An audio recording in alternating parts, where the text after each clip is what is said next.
You are listening to the Knightline Sports Network, brought to you by Travis Dever and the Dever team, 386-690-1636.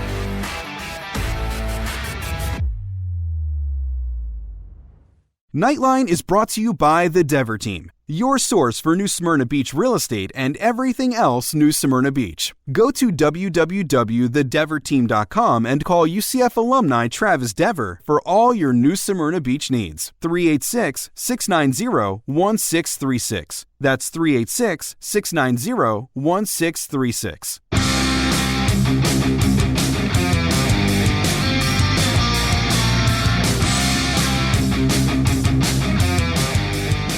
Welcome to UCF Knightline, your source for UCF sports and former player information.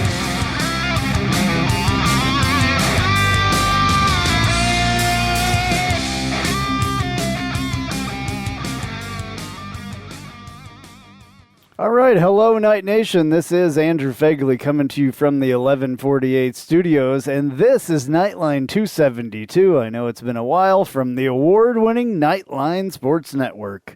Joining me as always, Roger Phipps, and on this week's show, the Gators get chomped. We discuss the season and what this bowl means. We're entering the portal. We discuss the most recent hoops action, your questions in Ask Knightline, the Tijuana Flats hot take of the week, and news and notes. Alrighty, well, it has been a while. Both of us have been so busy doing our things that, it's just been a while. So I apologize. We've done the radio show every week, and y'all have heard the replays of that and all that stuff. So thank you for joining us again. Thank you for joining Roger as well. Here we are. We haven't even done, I don't even remember the last time we did one of these, to be honest with you, which is a little crazy, but we needed a little bit of a break, I think. I think the last time that we did one maybe was even before the Black Friday game. I don't even think we did one after that. So it was a little crazy. Wow, that was a little bit of AK.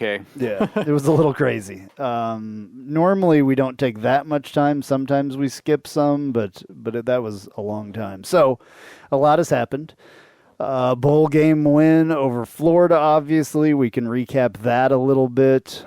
We've had all kinds of transfer stuff. Oh, the last time it was after the last show that we did was after the Black Friday game, because it was right after Dylan announced his transfer. The first time. That's right. The first time. Now he's announced the transfer again, and who knows? There may be another one. Flip-flop. So, yeah. You know what? Speaking of that, and we're going to talk a lot about that transfer portal stuff tonight, because that's one of the things that I want to discuss more than anything else. What this means to college football.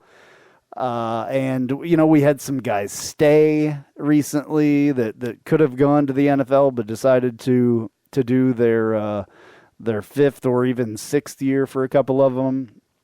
Bowser being one of them, Sam Jackson another one. Those two, Anthony Maltavo and the long snapper, I can't ever remember his name. Alex Ward. Alex Ward, yes. So those guys all decided that they're going to stay at UCF. So we had some people transfer out, and now we have some people stay. One of the things that I find is odd, I'm just going to go ahead and talk about this right now, is that Titus, you would think he was following Dylan to Oklahoma, but the odd thing is I just saw something pop up on Twitter a little while ago that he's actually going to UCLA. So they're not even going to the same place. I don't know what's going on with that. I guess UCLA is probably the closest one to Hawaii. And so maybe he didn't want to follow Dylan after all.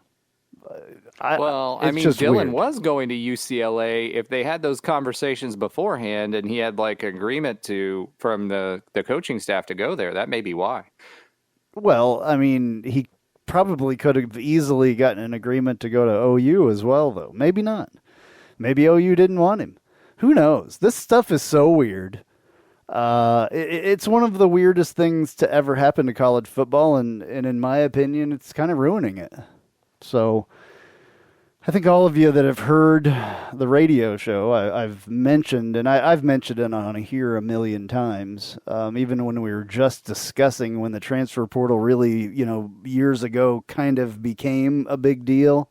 Anyway, it wasn't quite as big of a deal as it is now, obviously, with everybody being able to transfer once without sitting out. It's just, the easiest way to explain it's the NFL without contracts. So if you took the NFL and took away everybody's contracts and just let everybody go wherever they wanted and not be bound by any kind of a contract, that's what you have in college football. In college sports, period. It's not just football. Basketball, it's huge as well. And I'm sure the other sports, that I don't pay attention nearly as much to the transfer portals as I do the football one, but it's crazy. And we lose some, we get some, we lose some more, we get some more. People leave for who knows what reason. They really don't have to give a reason. They just say, I want to transfer. And that's, I don't know. I feel like, like I've said in the past, it's college free agency, but there's nothing binding whatsoever. And that is a problem. And I think that somehow they need to get control of this. They don't have control of the NIL situation as well, because I'm sure that shady things are happening. They were happening before NIL. Shady things were happening. Now they're definitely happening. And even more, because now it's semi, legal. So I'm sure that everybody's pushing the boundaries, because who knows what the boundaries are.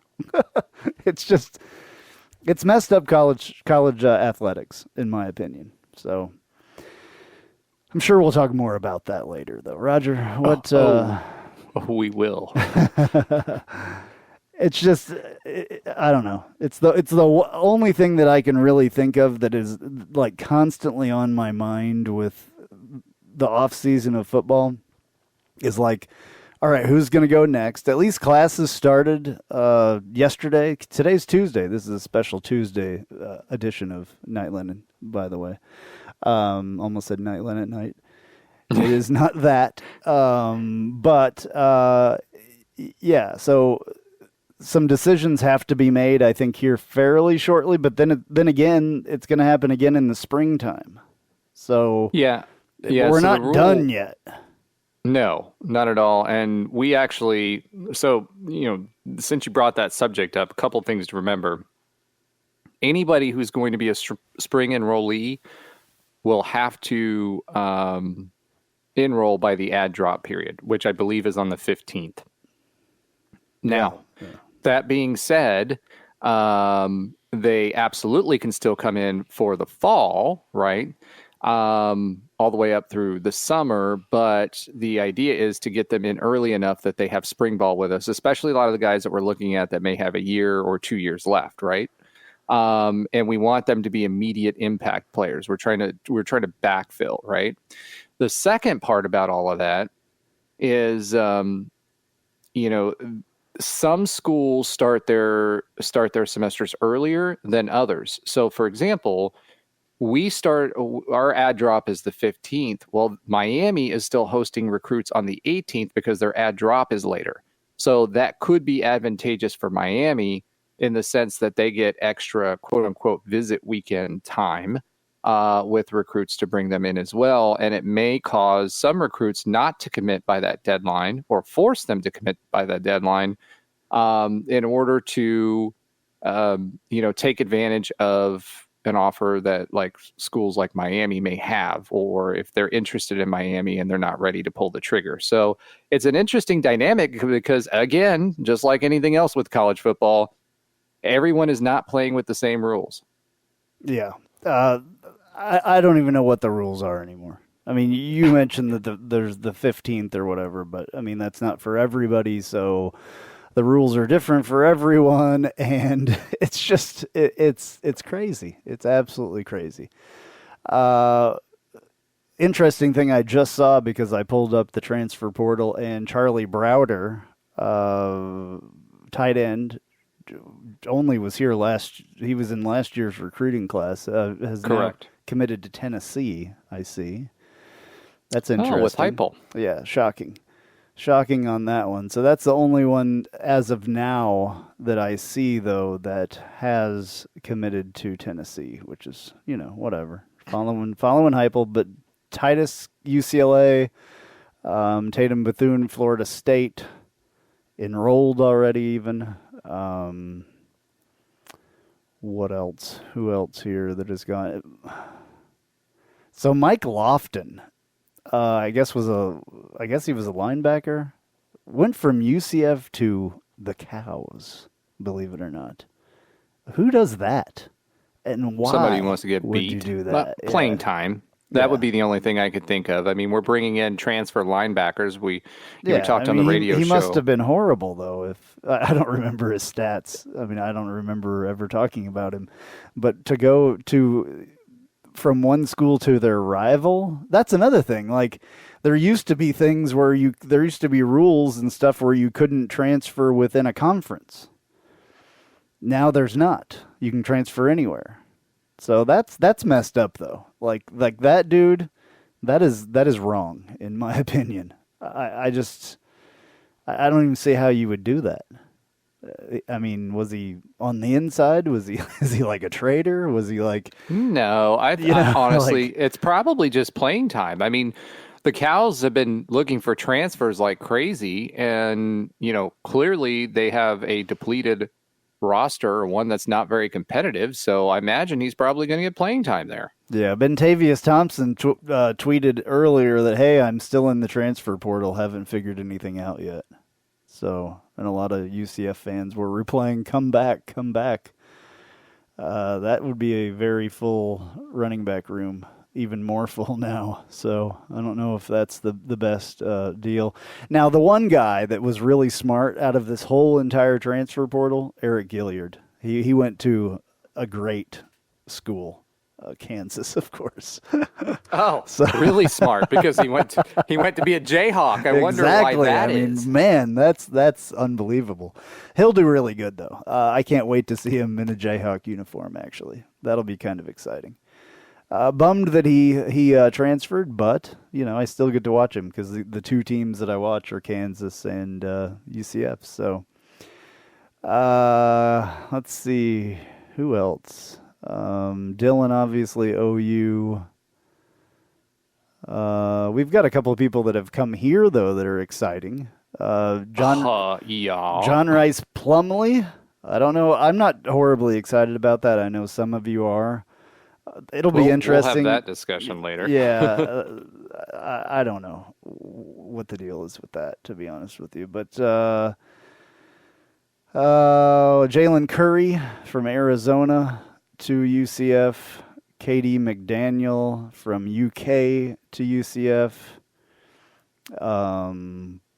Terrence Lewis, extremely exciting, from Maryland to UCF. If you don't know about him, he was a former 5-star, the number 1 linebacker in the nation coming out of high school last year. Never played at Maryland, had an injury at the end of his high school career. So he has 4 years of eligibility left, and literally was the number 1 linebacker in all of high school going into college last year. So that is really exciting.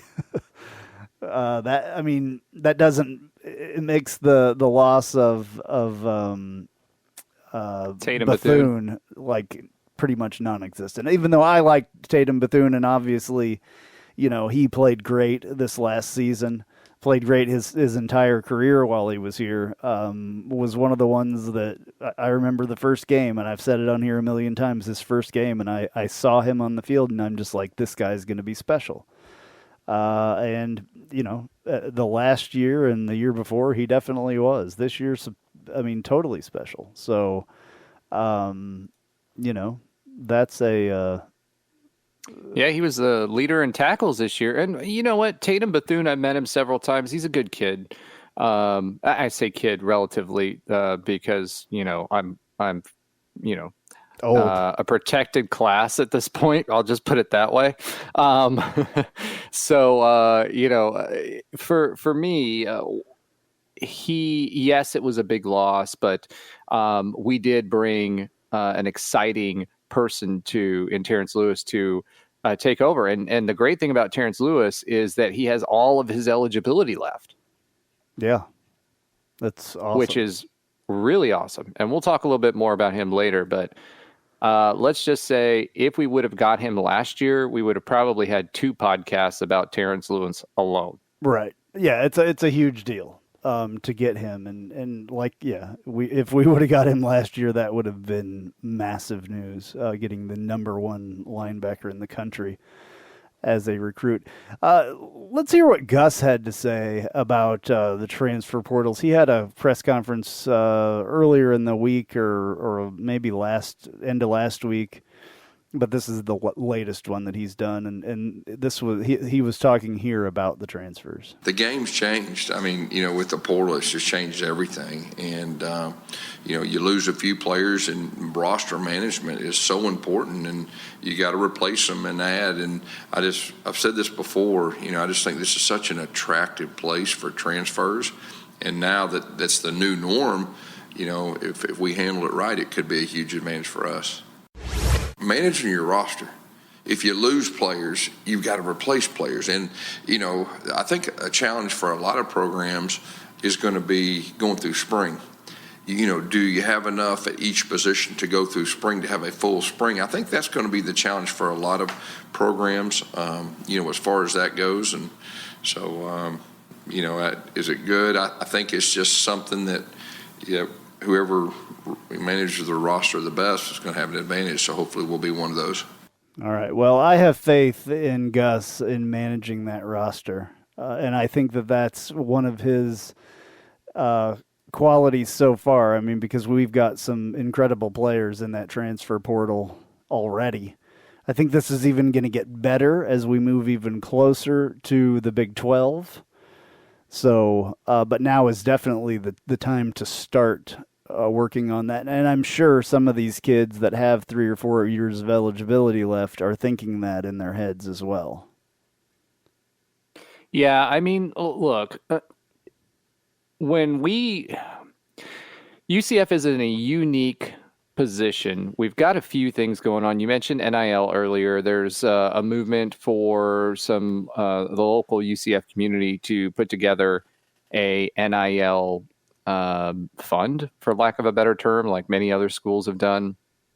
And UCF is on the cusp of a lot of great exposure. There's everything that happened with the bowl game in the state of Florida that was good. And the crazy thing to me about all of this is UCF has a great coach with great connections, with a lot of respect within the community. So it's a great time for us to be there, and they can honestly sell the Power 5. I mean, for a long time, UCF was saying, hey, we're going to be in the Power 5. We're going to be in the Big 12. We're going to blah, blah, blah, blah, blah. It's really happening. There's not a confirmed date around it, but we know it's probably going to be 2023, maybe 2024. Houston just released its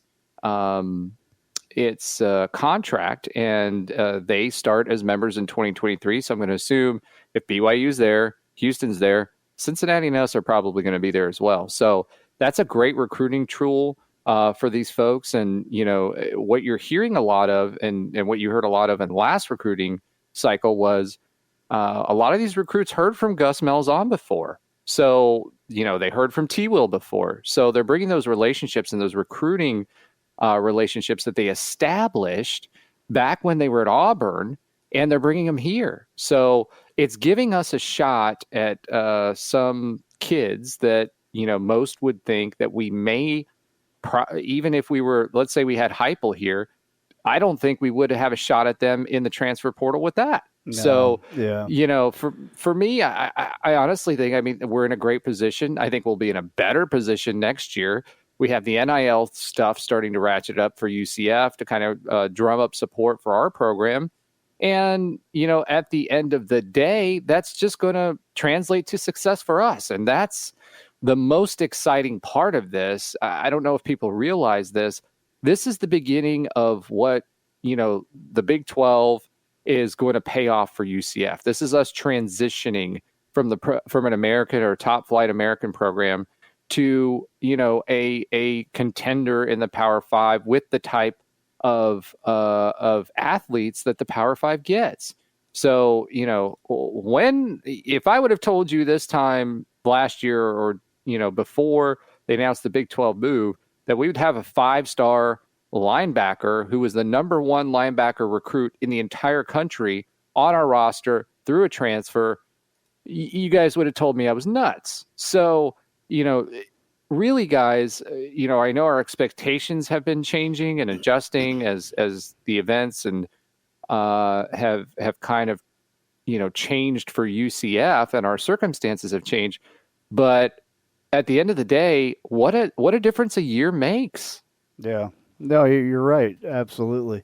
Yeah, and I thought that the recruiting of the high school players would be a little bit better, and this was still our best class, supposedly. I'm still not sure where we actually wound up, or if we even say we wound up anywhere until the other signing day. I don't think that we do, because there's still, I guess, some movement in there, and a couple people that still haven't signed and all that. It says Rivals says right now 45. So I was expecting us to get more 4-stars, or maybe even a 5-star. I was expecting that. That may be coming next year, though, possibly. Moving into or whatever the year before, moving into the Big 12, setting up for that class when it's officially announced. But I was really expecting, we got 1 4-star. I was expecting more than that. So I don't know. It almost seems like, though, that the high school recruiting isn't that big of a deal anymore. The big deal is happening in the transfer portal, which is really odd in my opinion, because we've watched this recruiting high school players for so long, and that's, really been where you built your team, and you got a couple of people that transferred every year, except for now, and that all kinds of people. I would love to see the actual number of transfers. I saw it the other day. I think it was 2,874 that were in the portal. That's not actual athletes that have transferred, but those are folks that have entered their name into the portal. And it's actually interesting you bring up this point, and Bentavious Thompson is a perfect example of this, right? The one of the local papers, I can't remember who it was, and maybe it was Chris Hayes or somebody like that. Not Chris Hayes, Jason Beatty, I think, who brought it up, and they did a interview with a local kid that had ungodly numbers, and was a 3-star recruit. And they did an interview with him, and he's gotten 0 offers. Yeah. And he's a senior. That's a 3-star recruit, right? Quarterback recruit. That's crazy. That should tell you what kind of effect this is having on the high school players. Yeah. I know that it's got to be scaring them, because they're going to take these transfer players are going to take roster spots. And at the end of the day, if they've got 1 free transfer, I mean, how many more high school recruits would we have taken had this situation not existed in the way that it has this year? Exactly. Yeah, I mean, it's changed, and Gus said it right there. It's changed the game. It's changed the way that everything works completely. I don't like it personally. I mean, I think it's cool to get some transfers. It's definitely cool to get some transfers, but man, just people going around, and I mean, the coaches have to be going crazy right now. They have to, because they're like, man, we worked so hard to recruit these kids, and now they're gone. I mean, we have a unique situation here because we've been through so many head coaches in the last couple of years. So half of the people on the roster anyway weren't recruited by the head coach that's currently here. So you saw what Cincinnati was able to do this season with a coach that had been there for a number of years and had a number of years to recruit and had a number of years to, to build his players up and to, teach them under a single, offense and a single defense. Maybe. Yeah, I mean, when you're talking about, and you bring up a good point there too. I mean, we weren't planning on talking about this initially, but we were. I didn't really. I know you wrote some notes, but I didn't really have a format, so I just figured we would talk about whatever first. Yeah, whatever, whatever. No, but when you're talking about this and you're talking about how UCF and other colleges and other high schools and these high school factories that are pumping them out, what you're going to see, you already see a talent drain because kids can move around within the state of Florida, right? They can go to any high school they want. There's been a consolidation in top flight players in various high schools. Now you're going to see that even more. If there's less high schools that have student athletes that are being picked up, what are these student athletes going to do? They're going to compete for, those cherry or high level high school talent pools. So, this affects everything. And where do the coaches concentrate the most? You have to, do things. I mean, do you concentrate on the high school players and try to develop them, or do you concentrate on transfers? I mean, you have to do a little bit of both. Obviously, the high school players outnumber the transfers, thank God. Yeah.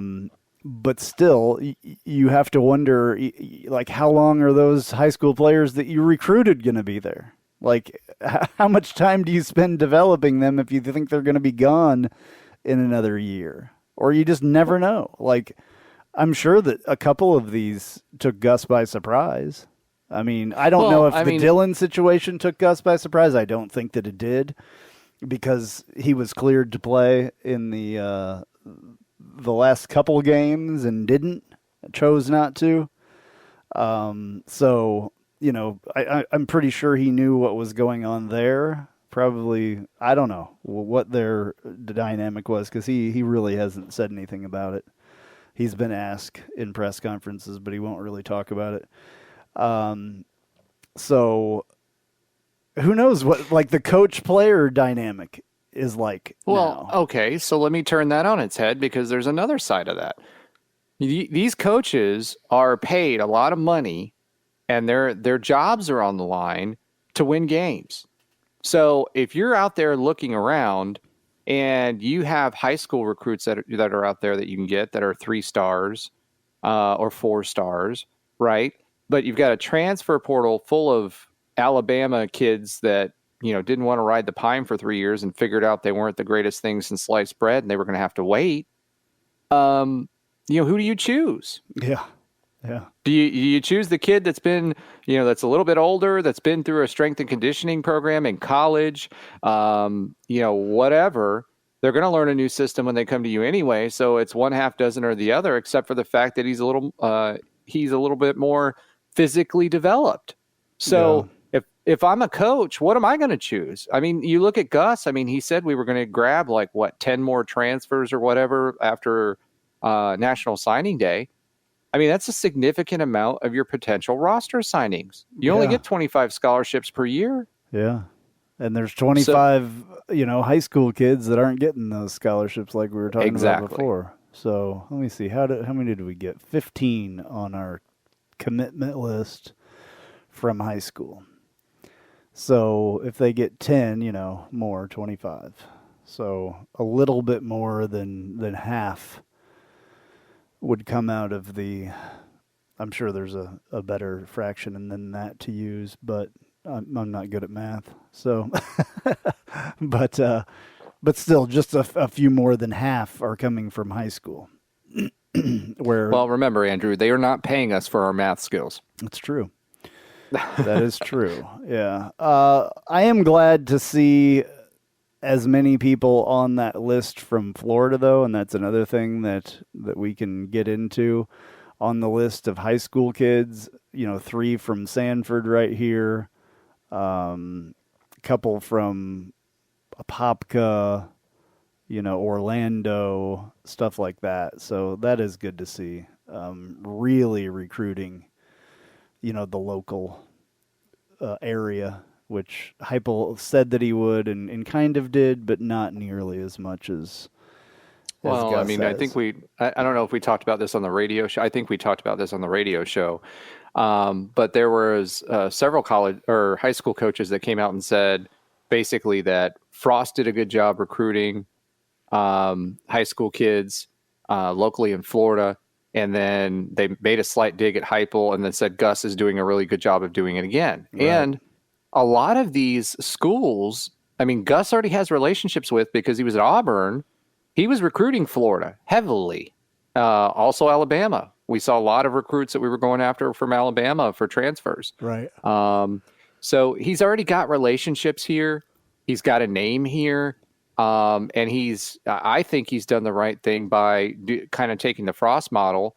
And, he did the billboards. He created a lot of focus on the local schools. And with his name brand, the fact that he's already recruited the top schools in the area and the fact that he's focusing on it now, I think that pays dividends long term. Yeah, yeah.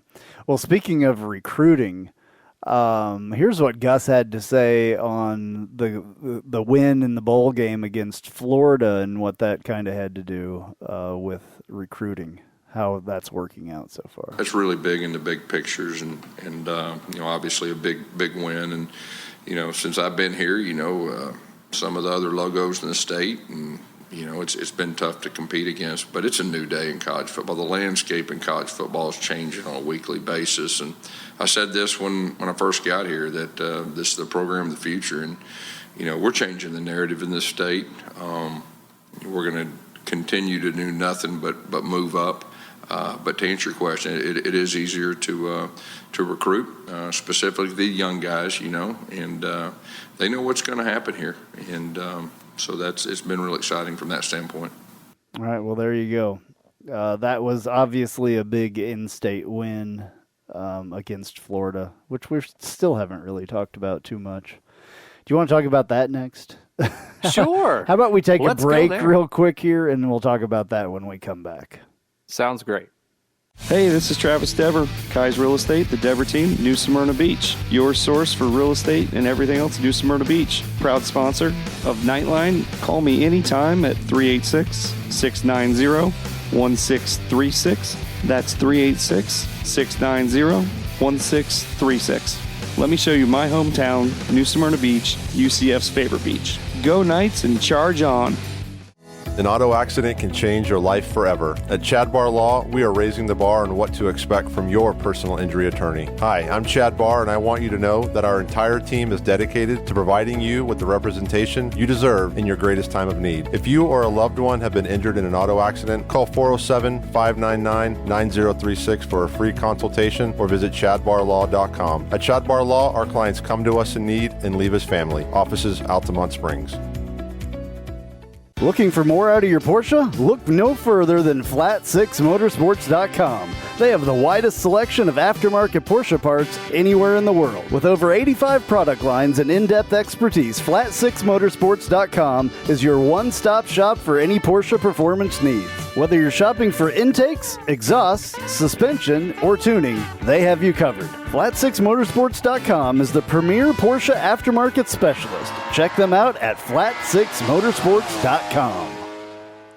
All right, well, we're back, and we're going to finally talk about this bowl game. I know we're late. We're definitely late talking about it, but I figured that we should probably discuss it because it was big. It was a very big win over Florida, and we need to discuss what we think that does for, everything. We talked about recruiting a little bit, what that does in that aspect of things, but it probably does some other things in the the realm of college football for us at least, beating Florida finally.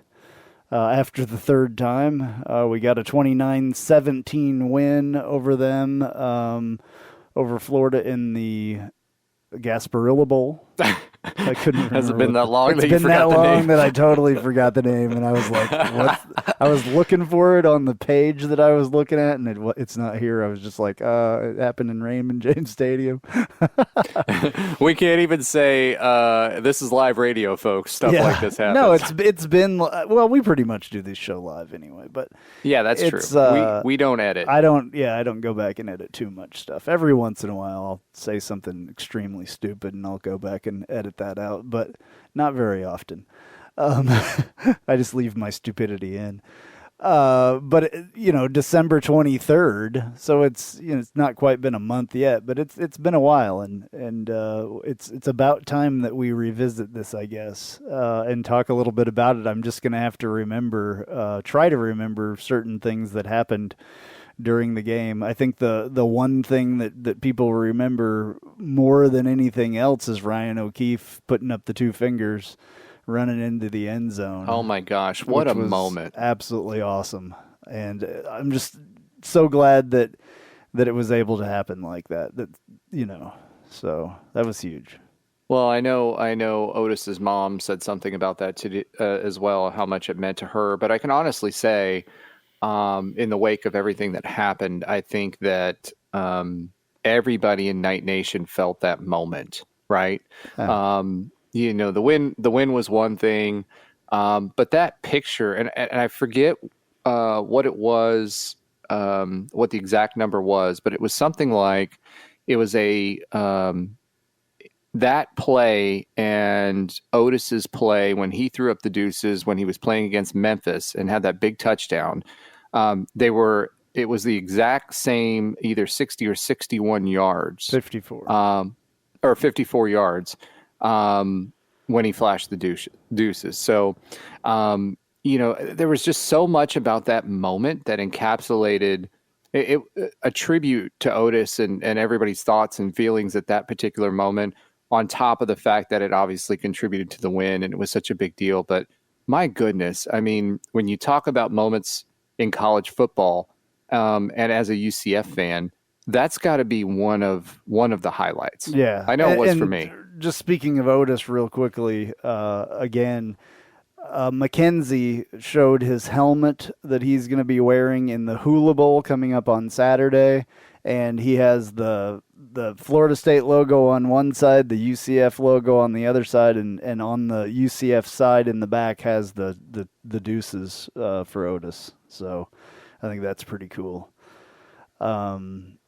Hate that he's got that Florida State on one side, but whatever. At least he put the UCF on the other side. So it's his helmet, yeah. I mean, listen, he did spend some time at Florida State, but I will say this. Judging by his social media, and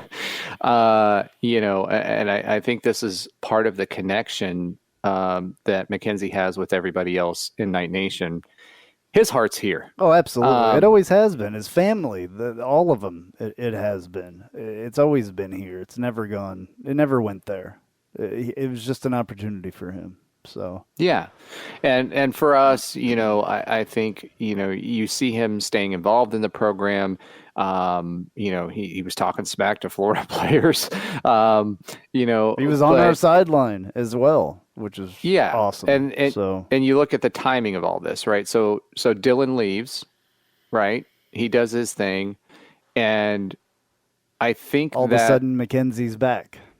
Well, right, but he was never gone. But I think he was more vocal. That makes because he didn't want to take away from Dylan. Things that make you go if you don't know what. Yeah. So at the end of the day, though, but that's the perfect illustration of why Mackenzie is so important to UCF and UCF's fans and that connection and everything else. And he always will be. I mean, people like Dylan Gabriel can come and go. And it's nothing compared to what Mackenzie meant to UCF. So I'm just going to say 100%. That right there. People come and go, but then people come back, and Mackenzie will always be our GOAT. I mean, even if somebody has better numbers in the future, which, you know, they may have better stats in the future, they may. But in my eyes, McKenzie is still the GOAT because there's no way we would have had that 2017/18 season without him. Either one of those seasons.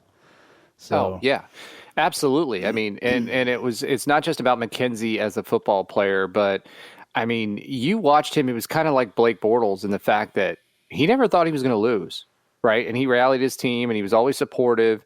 So not only was he a good quarterback, but he was also a great leader. Yeah. And he's taken that off the field as well. Absolutely. And he's going to be a football coach. We all know that. Who knows where it's going to be? It may not be at UCF for the time being, but it will be at some point. He'll get back here. He's already said he wants to come back and be head coach at UCF. Right.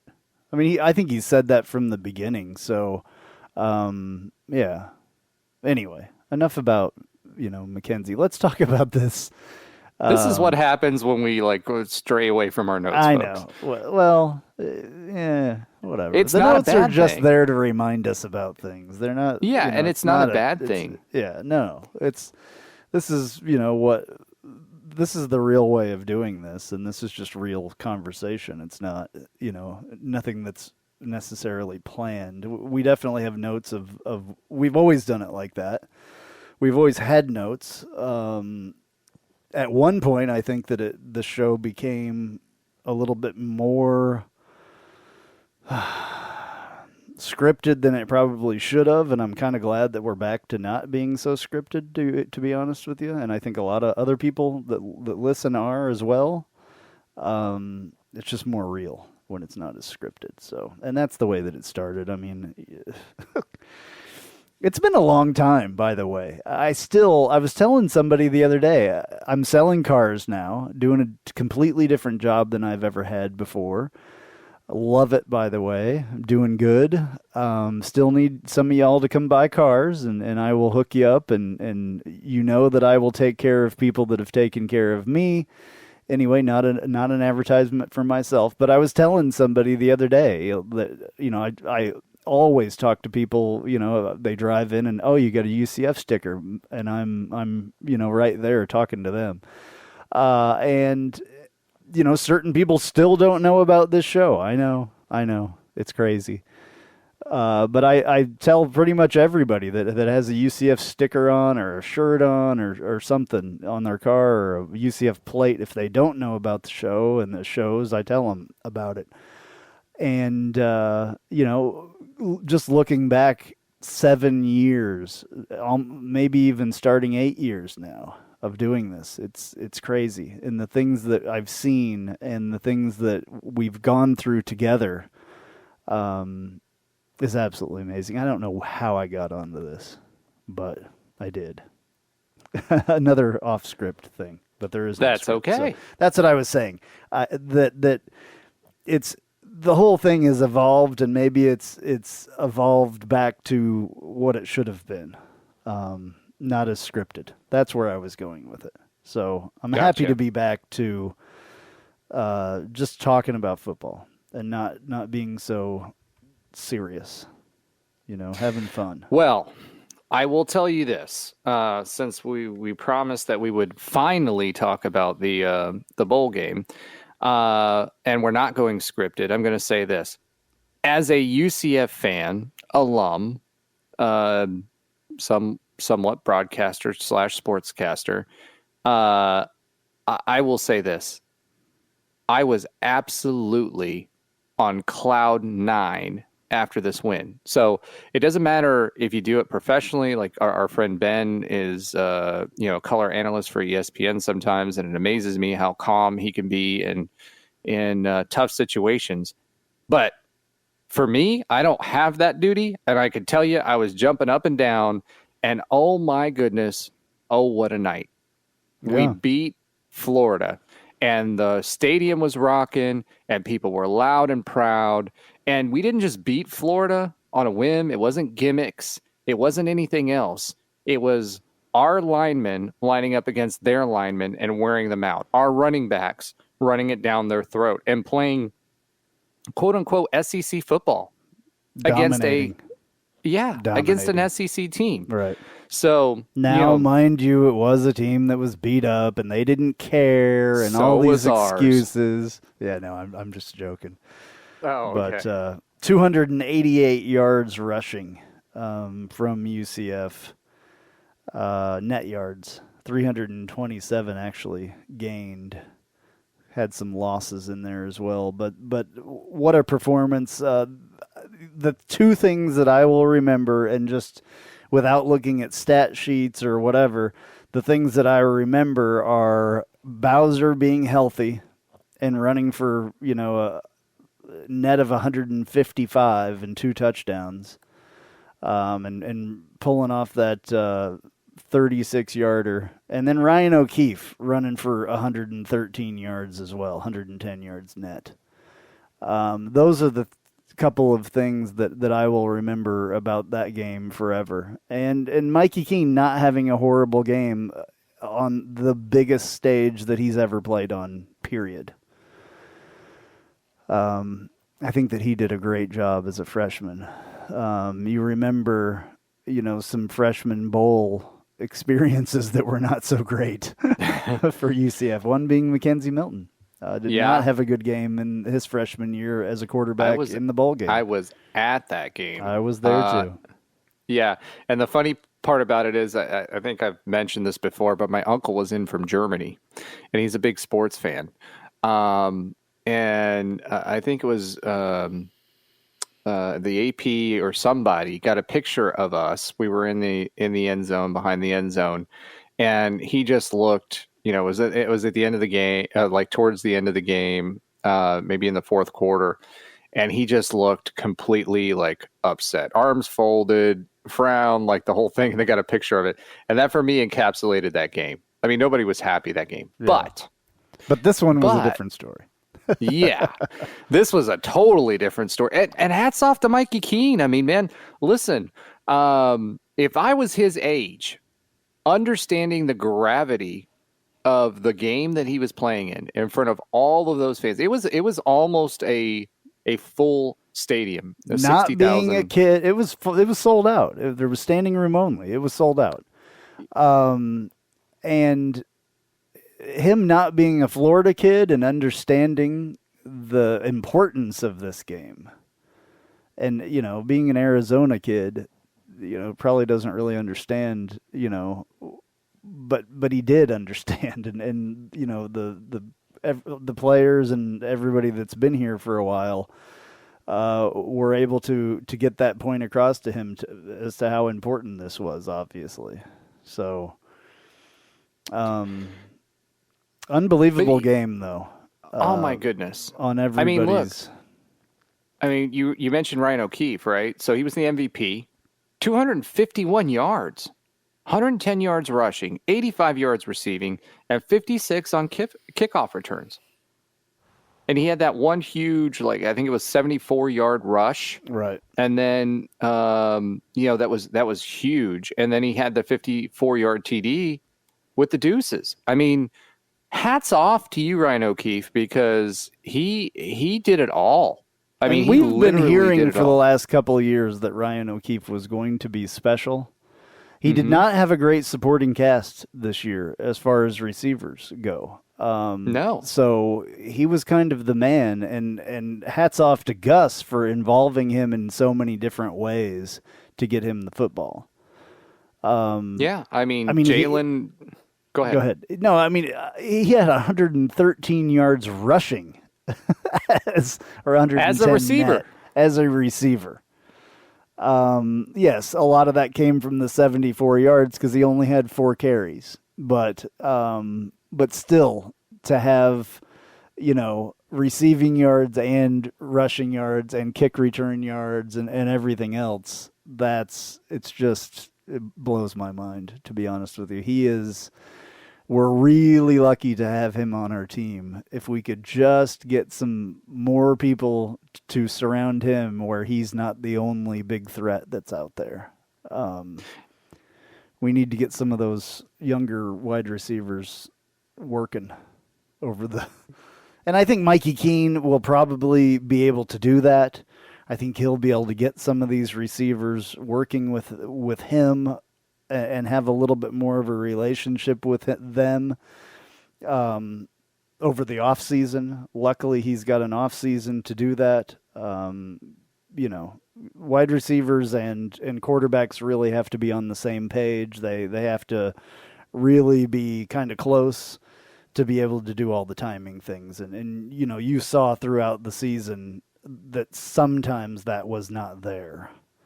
A lot of drops, a lot of balls that just were thrown off speed or whatever. And it's just a lot of it's timing between you and your wide receivers. Well, timing and learning, right? So understanding where you want to go with the ball as well. I mean, Mikey Keene, listen, I don't want to make this the Mikey Keene show, but I can't understate the fact that two things. One, he didn't do anything to hurt us, right? He hadn't had an interception, I think, since his fourth game or something like that. And he managed the game effectively. He had a 60, I want to say it was like a 63 or 64% completion percentage during the game against not just an average defense, but an SEC defense, right? I know we say, oh, you don't want to give too much credit to SEC teams, but from a defensive perspective, the SEC, that's what they hang their hat on. And, we haven't even talked about the defense yet, but Mikey had a 64% completion percentage. He was 14 of 22, 144 yards, 6.5 yard average, which is up. And the one thing that I noticed about him in this game was his release was a lot quicker, and he got rid of the ball before the pressure hit him.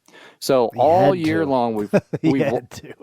Yeah, no, I know, but I mean, all year long we saw him roll into the pressure, right? And he didn't do that this game.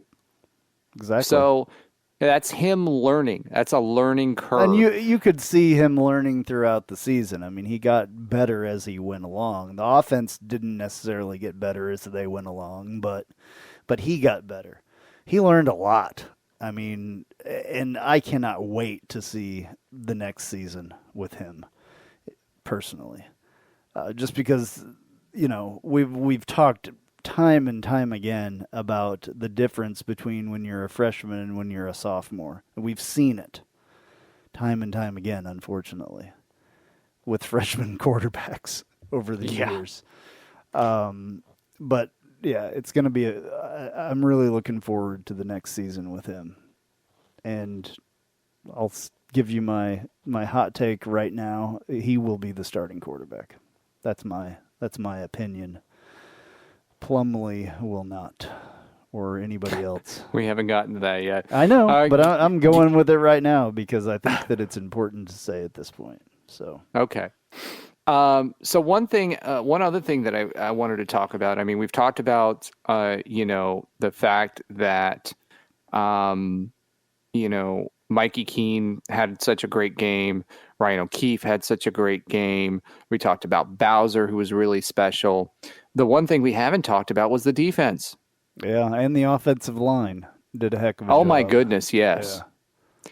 I mean, listen, for people to run for that kind of yardage, the offensive line has to have a great game. And the offensive line hadn't had great games. The last few games of the season were not great games by them. So for them to come back, get a little bit healed up, I think, is what happened. I think everybody got a little bit healed up. Coach was saying Mikey Keene was even banged up at the end of the season.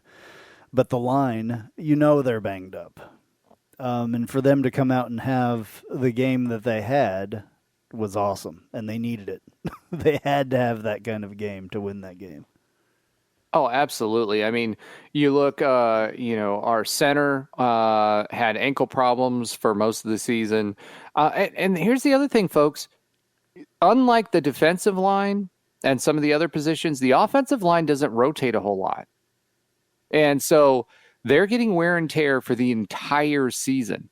And, those collisions that you're talking about with defensive linemen, those wear, over time. And not only did they do well physically, but if you actually watch the game and you understand offensive line play, they didn't make many mistakes. The schemes that they were running, or that we were running, the linemen were where they were supposed to be, and they were pushing to the second level. And when you have that against an SEC defensive line, that means you're having a heck of a game and you're executing at a very high level. So not only did they play well physically, but they executed the stunts, the twists, all that other fun stuff that was going on. They did that at a very high level. And, games are won. I know this is cliche, but games are won in the trenches. And this game was won on the offensive line and the defensive line. Absolutely. Both of them played extremely well. 100%. Yeah, I agree with you. 100%. And 3 out of the 5 of them are coming back next year, because Sam Exactly. Jackson announced recently that he's coming back as well for his super senior year. And that's huge. So that's Absolutely huge. Because Sam Jackson has played on multiple positions in the line. right. He's not like, okay, I'm only going to be a guard, or I'm only going to be a tackle, or I'm going to be whatever. Sam Jackson has been playing out of position for most of this year, and the hope is that we get him back to a guard position, which is what his natural position is. So, you talk about guys that are impact players that we don't talk about. Sam Jackson's one of them. Absolutely. Yeah. Speaking of Sam Jackson coming back, I have this from him. Honestly, it's just, it's one of those things where, like you said, I love this place. And, at the end of the day, I want to go professional. It's just, I felt like I would have a better opportunity just to work on myself within another year. And, like I said, when I tweeted about it, I got some unfinished business. I want to leave here how I came in. And, the plan is to go undefeated and do that again, win a championship. And so that's really what's on my mind when it comes into the season. And that's what I'm, looking forward to do. We're extremely motivated, like I said, I want to leave how I came in, and that's all on our mind. And, I think we have a really good shot of just doing exactly what I just talked about, just running the table next year and being the team that we want to be. All right. Well, that's from Sam Jackson right there. Yeah, so excited to have him back. There's a couple people that I'm excited to have back, and he is definitely one of them. That's massive. Absolutely massive. Bowser as well, since he announced that. Yeah, Bowser was one of the other ones there, and that is just massive. You guys saw what Bowser did all year long. And he hasn't reached his potential because he hasn't had a full season. All right, well, speaking of Bowser, here's what he had to say on coming back. It was a tough decision, obviously I weighed both ends of it. But, ultimately me and my family decided, it's best for me to come back this year. And, I think, we're gonna win a championship this year, and it's gonna be a lot of fun. I think I also came back, the coaching is great. I came back to improve my game even more before that, next level. As well, I'm gonna get my master's as well. So, there's a couple things, that led to that decision, but, I'm happy to be back and play for Knight Nation again. I took some time off after the bowl game, just rest, and then, it probably took me a week or so, talk with my family and really figuring things out. All right, well, that's Isaiah Bowser there about coming back, and that is just massive that he's going to be back. And also big for the rest of the running back room, honestly, to have a leader like that, because everybody has seen the way that he is on the field, and some of these new guys will be able to experience that as well, especially our larger sized running back that we got in recruiting this year. So for him to have a year with Isaiah, I think that'll be huge for him. Yeah, absolutely. And to your point, that running back room is stacked. So, but for him to learn in that senior leadership, the thing that struck me about him, he's always been very articulate, and he seems to be very much on board with UCF. He's all about his time with UCF, and he just absolutely exudes the fact that he loves it here. So not only is he a great player, he's a good ambassador for UCF, especially in the transfer portal. He's been working with us in the transfer portal and recruiting guys as well. So he believes in what we're doing. So it's not just about, hey, dude, this guy can carry a team in tough spots. He can get 7 yards against Florida's defense when you need it in the fourth quarter. But he's also a stand-up guy who believes in what we're doing in spite of being a transfer. And he's helping us recruit for the future. So glad that he's around. So glad that he's there to help provide guidance and leadership. And, you have to believe even when he was out, kind of like Mackenzie Milton did when he was out, he's there recruiting and teaching and doing all the right things to make us successful. So I am extremely pleased that he's coming back. Absolutely. Huge. All right. Well, where do we want to go next? So let's talk about what this game over Florida means. Do we want to talk about the defense at all? Because we haven't. Oh yeah. You were starting to talk about the defense, and I interrupted with Bowser, I think. Go ahead. That's all right. I mean, yeah, and you know what? I'll even preview this. I'm going to give a shout out to Borbowski. I've been a little, shall we say, hard on him this season, but 3 out of 4 in this game with a long of 34. I mean, 34 is not that impressive, especially in the scope of what we have done in the past. But look at the Gators. Their kicker was terrible.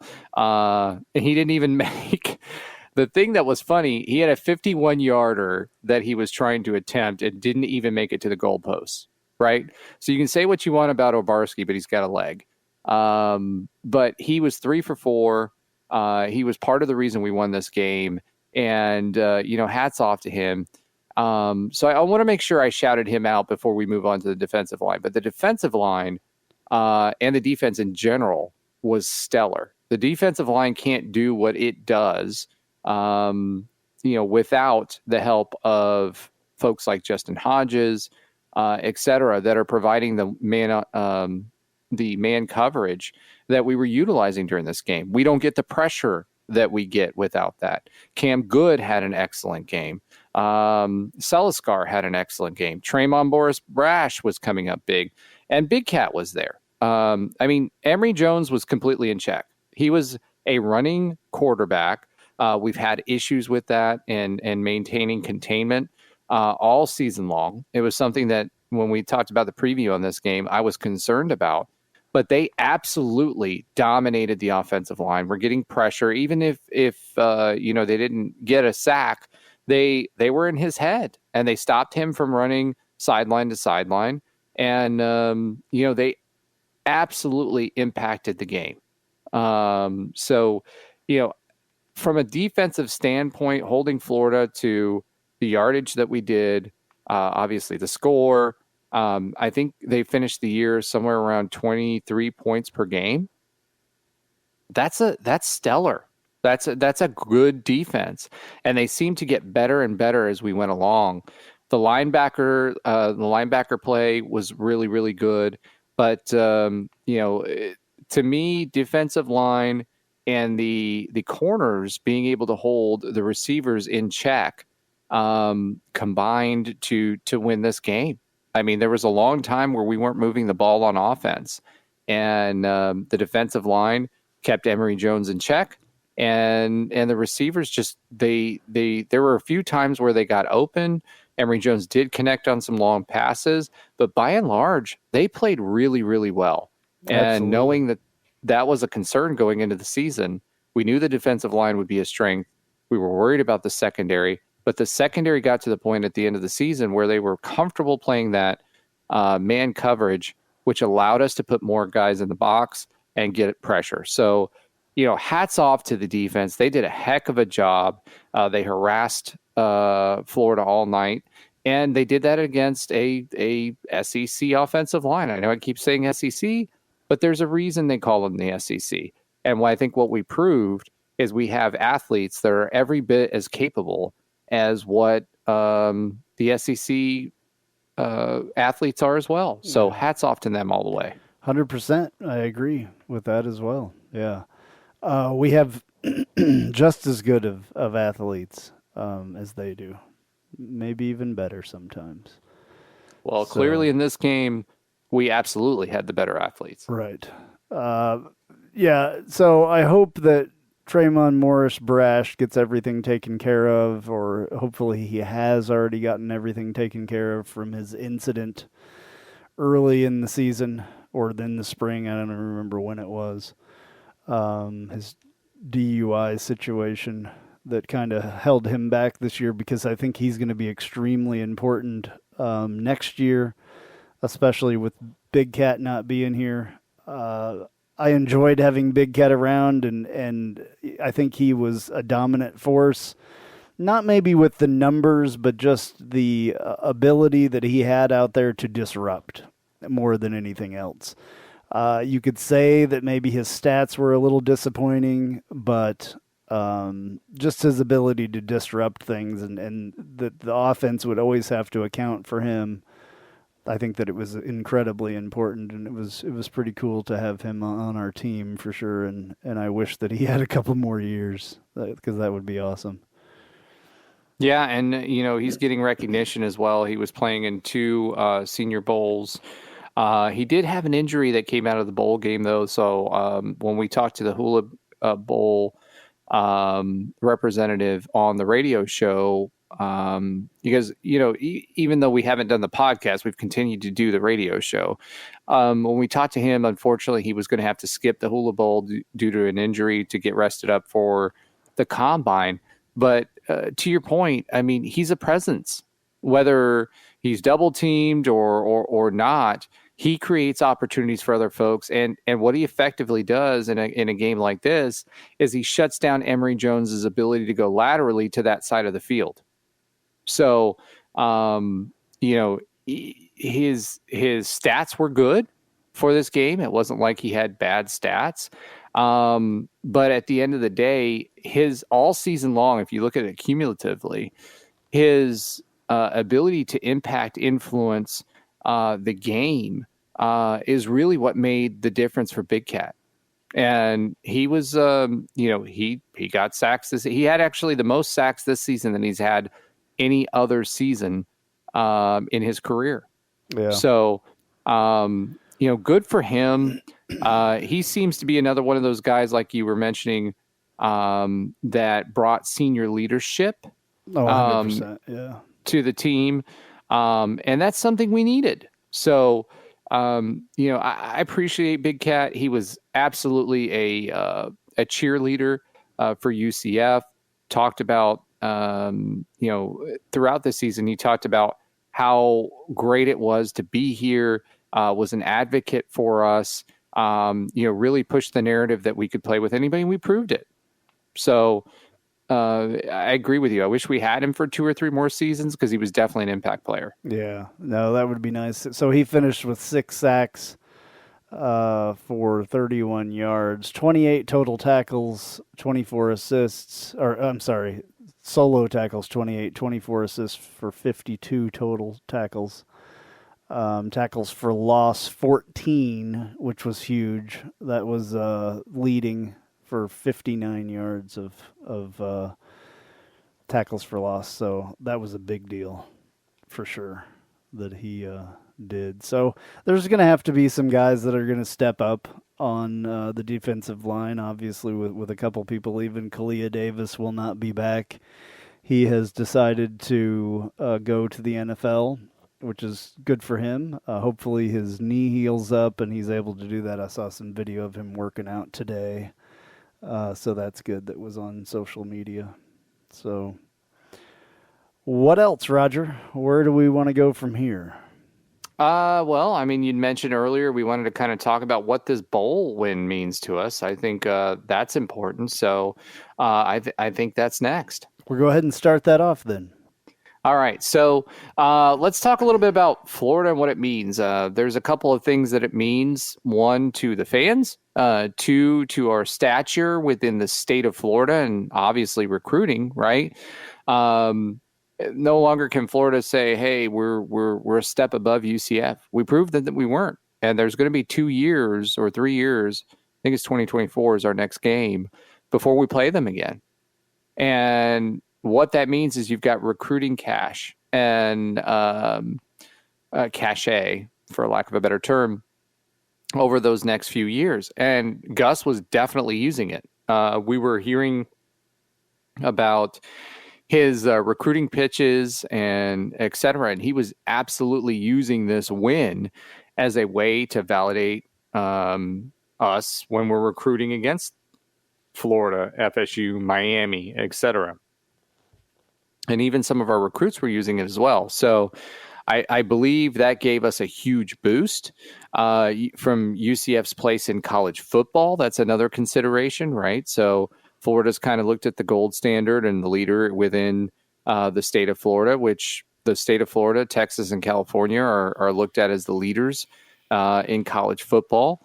And I do believe this earned us a lot of respect. We got some in 2013. We got some in but that was largely forgotten. 2017, 2018 were big statements. And, I get it in the grand scheme of things. Beating Florida, who was a 6-6 team coming in there, doesn't seem like a big deal. But if we would have lost that game, it would be a completely different narrative. So again, this reinforces the fact that UCF, in spite of having injuries, in spite of overcoming all of the challenges that we've had this year, losing our starting quarterback, we were still able to win, and we were still able to beat Florida, which is unfortunately the gold standard, or had been the gold standard up to this point.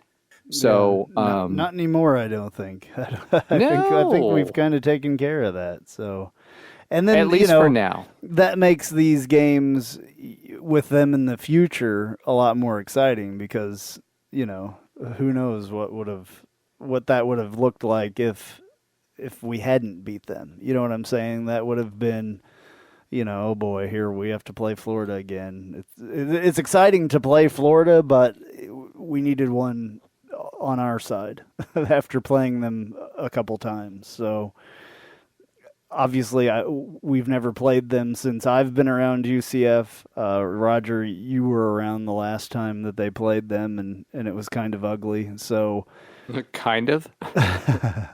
I think this means, probably more to you than it does to me, but I still realize how big of a deal this is. Number one, we have something to talk with the Florida fans about, and have a little bit of bragging rights, which is a really big deal. Saying that we can sit at the big boy table and not at the little kids table anymore, because we've beat them, even though they weren't, the team that they have been in the past, blah, blah, blah. They're going to make all kinds of excuses. But it's huge. I want to do the same exact thing with Florida State and Miami. Hopefully we can get them on our schedule at some point as well. Everybody, wants to say, oh, well, it's not a state championship. You're not the best team in the state. The Miami fans, believe it or not, are the ones that are saying this more than anybody, and they have no room to talk. Miami. So, yeah. What a joke. They haven't even won an ACC championship since they joined it. Exactly. So they're a joke. A complete joke. So they were the most vocal ones, I think, after this game, just talking complete smack. So I don't get it. They're almost as bad as Cows fans being like totally, escaped from reality as far as that goes. Oh, you're not there's no such thing as a state champ, but then the last time they were, quote unquote, the state champ, they printed T-shirts. So, well, heck, even UF put a bunch of social media stuff about that at the end of the regular season. So, it's a thing. It's the state of Florida. It's the state of Florida football. Yeah. This isn't like Iowa or Rhode Island, right? Well, there's this is not state of Florida football. There's not many states that have, 4 or 5 really good Division I football teams, or 4 or 5 period, Division I football teams. So yeah, and I think that's Texas, Florida, and California. Yeah, that's why we're looked at as the gold standard.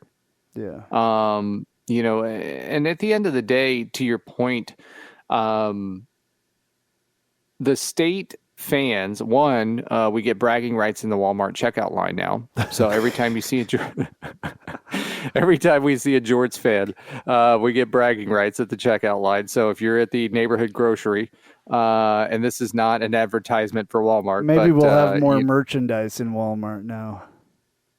Yeah, absolutely. Because we're still lacking on that.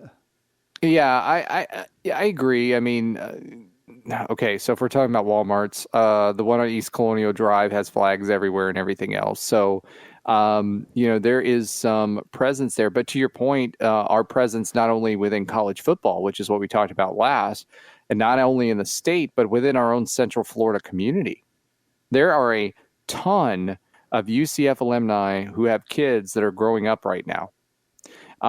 And just like Florida fans, a lot of them are Florida fans because they grew up as Florida fans or FSU fans or UM fans during their heyday, right?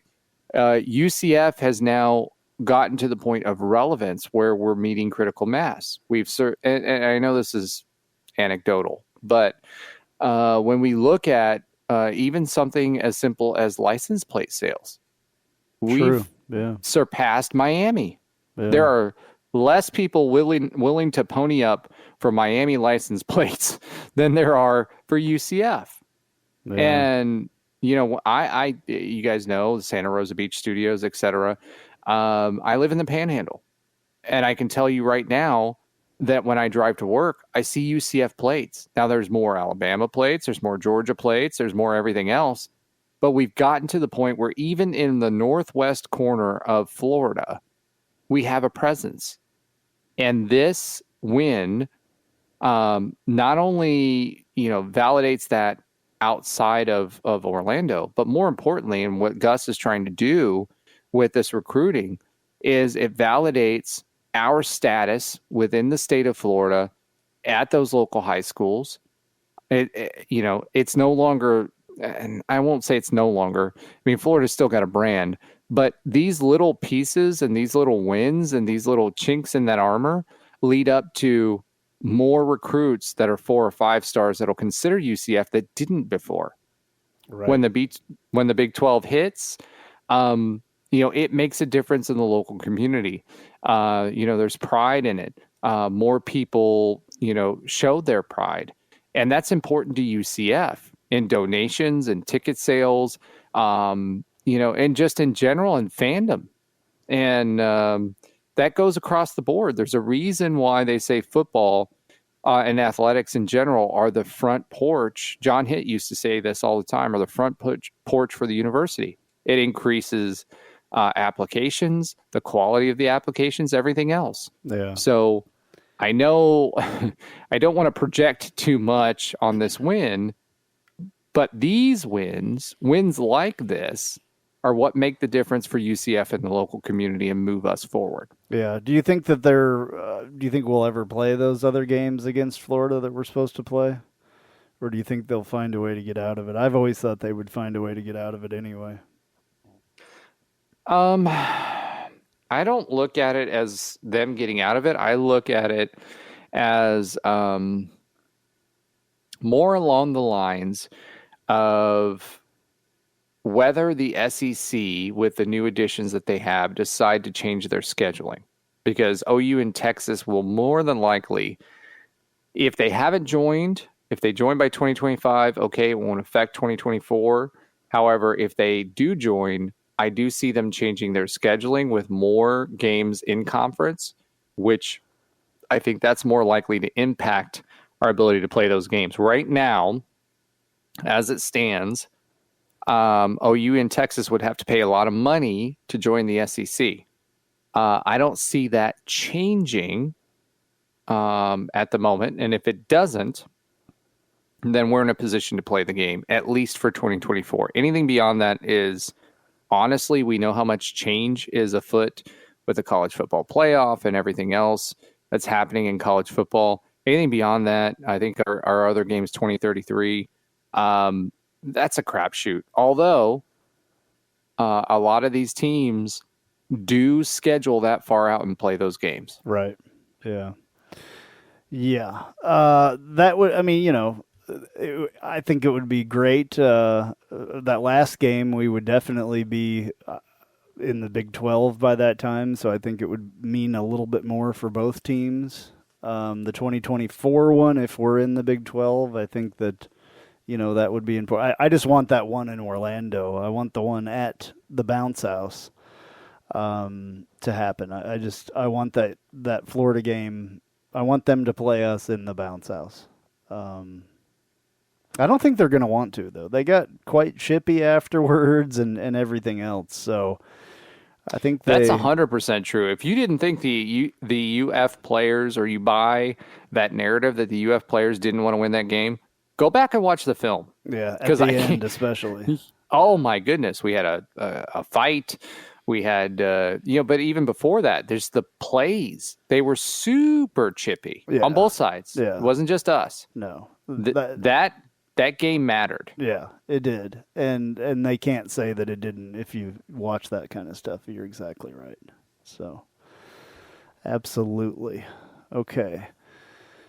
Do we want to talk about a little bit more about these? You know what? Let's take a break here real quick, because we're like an hour and 20 minutes in. So let's do another break, and we'll be right back, and we'll talk about some of the transfers that we are getting in that have already signed. Some of those guys are kind of interesting. We'll talk a little bit more about them when we come back.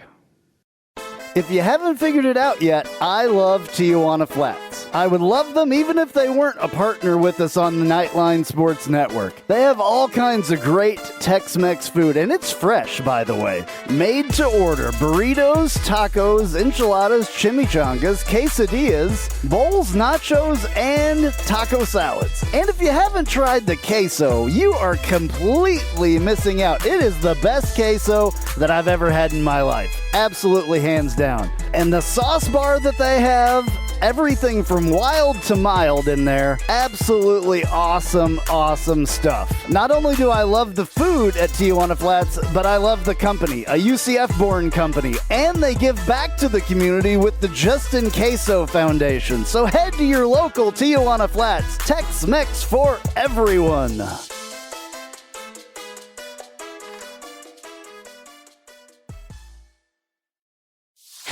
Hey Jeep Wrangler owners, have you ever sat in your office at work and watched the rain just pour into your Jeep because the weatherman said that there was a 0 chance of rain?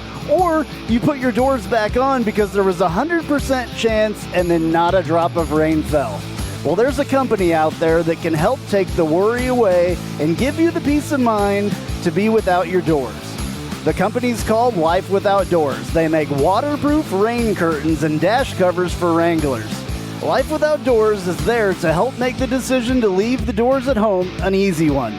Find out more at lifewithoutdoors.com.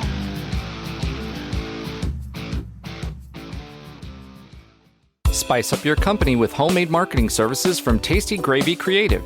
Tasty Gravy serves up a menu of budget-friendly marketing, graphic design, and public relations services customized to your specific goals. Co-owned by a UCF graduate, Tasty Gravy can help refresh your brand, strengthen your online presence, or reinforce your company's message. Contact Tasty Gravy for help with your website, social media, marketing, advertising materials, and more. Visit tastygravy.com. All right, back, and we're going to talk a little bit about the transfers that have recently signed with UCF. There has been a few. We mentioned them a little bit earlier. Both of them, I believe, or most of them. Not both of them. There's more than two. Both would be two. All of them, I guess. So, John Rice Plumlee. If you don't know about him, he's an interesting guy. Coming from Ole Miss, and I believe has 3 years of eligibility, or 2 years of eligibility. Can't remember exactly how many he has there.